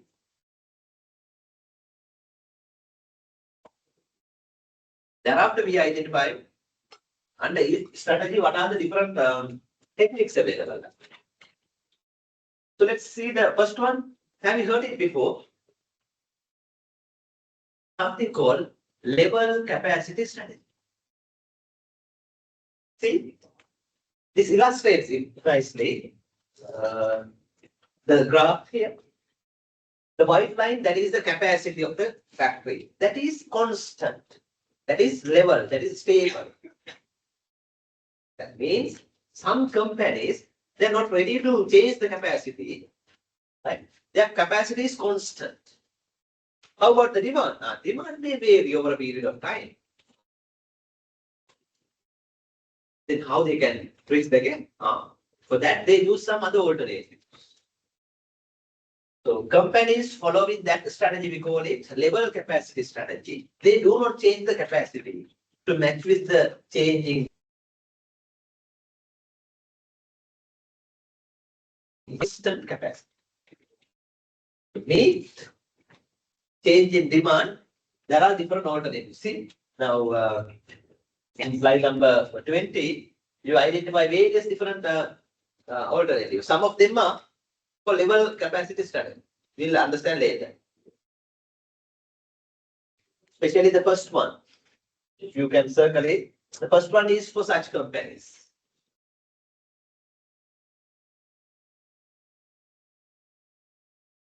And even fourth one, fifth one, and sixth one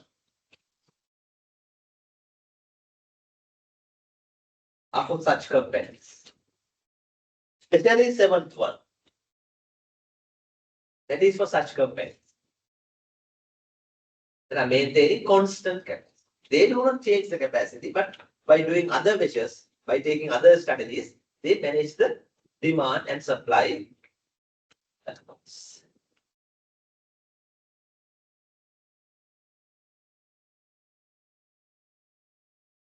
Just to get a simple idea, that's it. What is the strategy? The name of the strategy? Level capacity. What is the main characteristic there? They do not change the capacity. Moving to the second strategy, the name of that strategy. Okay, write it down.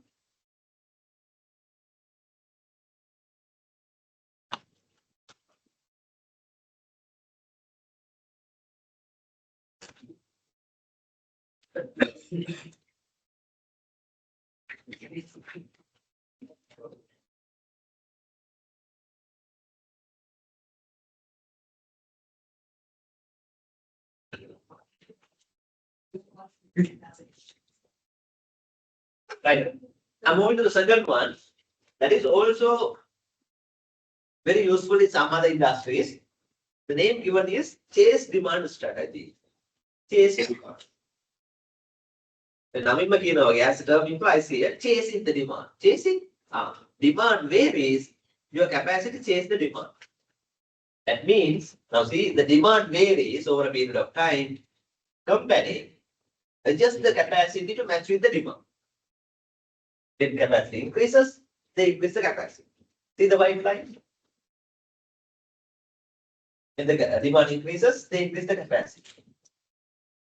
When demand decreases, they reduce the capacity. So likewise, they match the demand.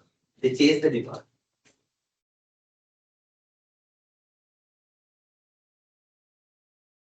So some industries, if their nature, they cannot, or they do not decide to maintain constant capacity. Instead, they adjust it. So some strategies that you see here,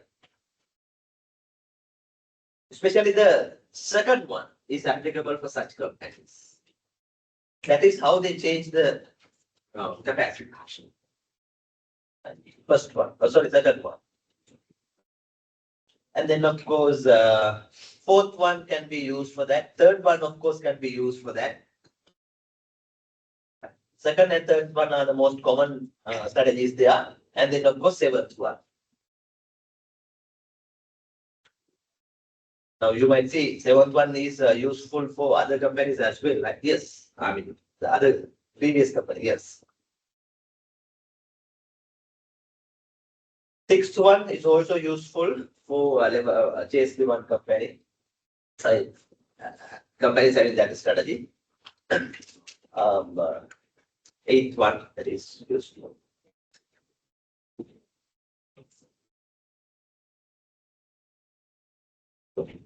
Those are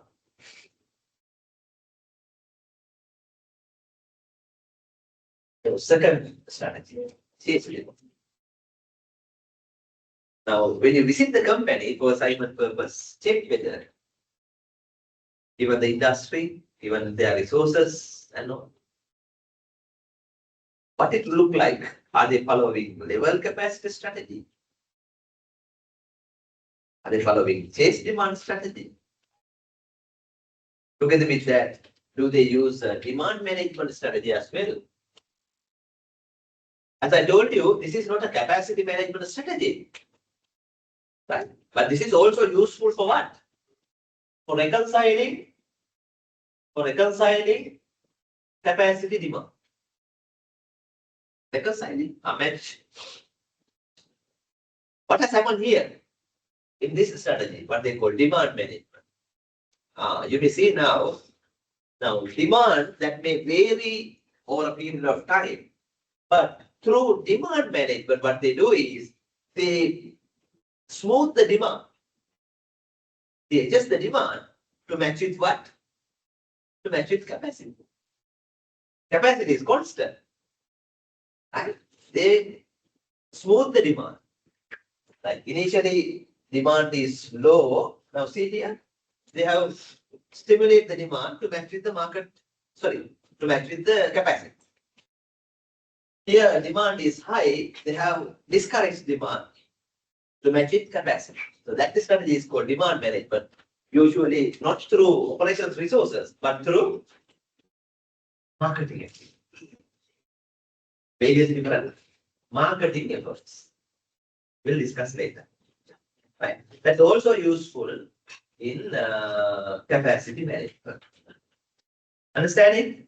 So we mainly identify three strategies that are used in different industries. What are those names? Level capacity strategy. Capacity is constant. Second one, chase demand strategy. Capacity adjusted to the demand.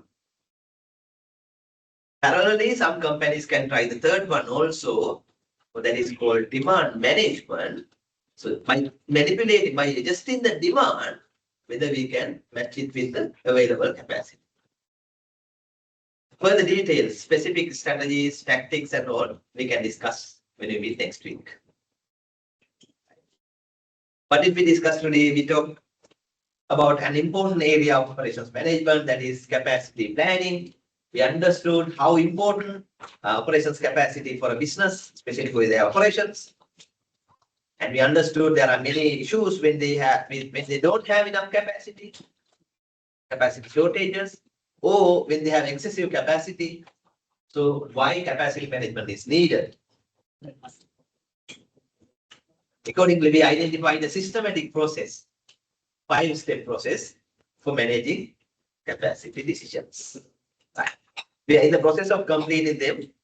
Finally, we identified 3 strategies. We will discuss later in details. Right. Take good care of yourself. Hope to see you next week.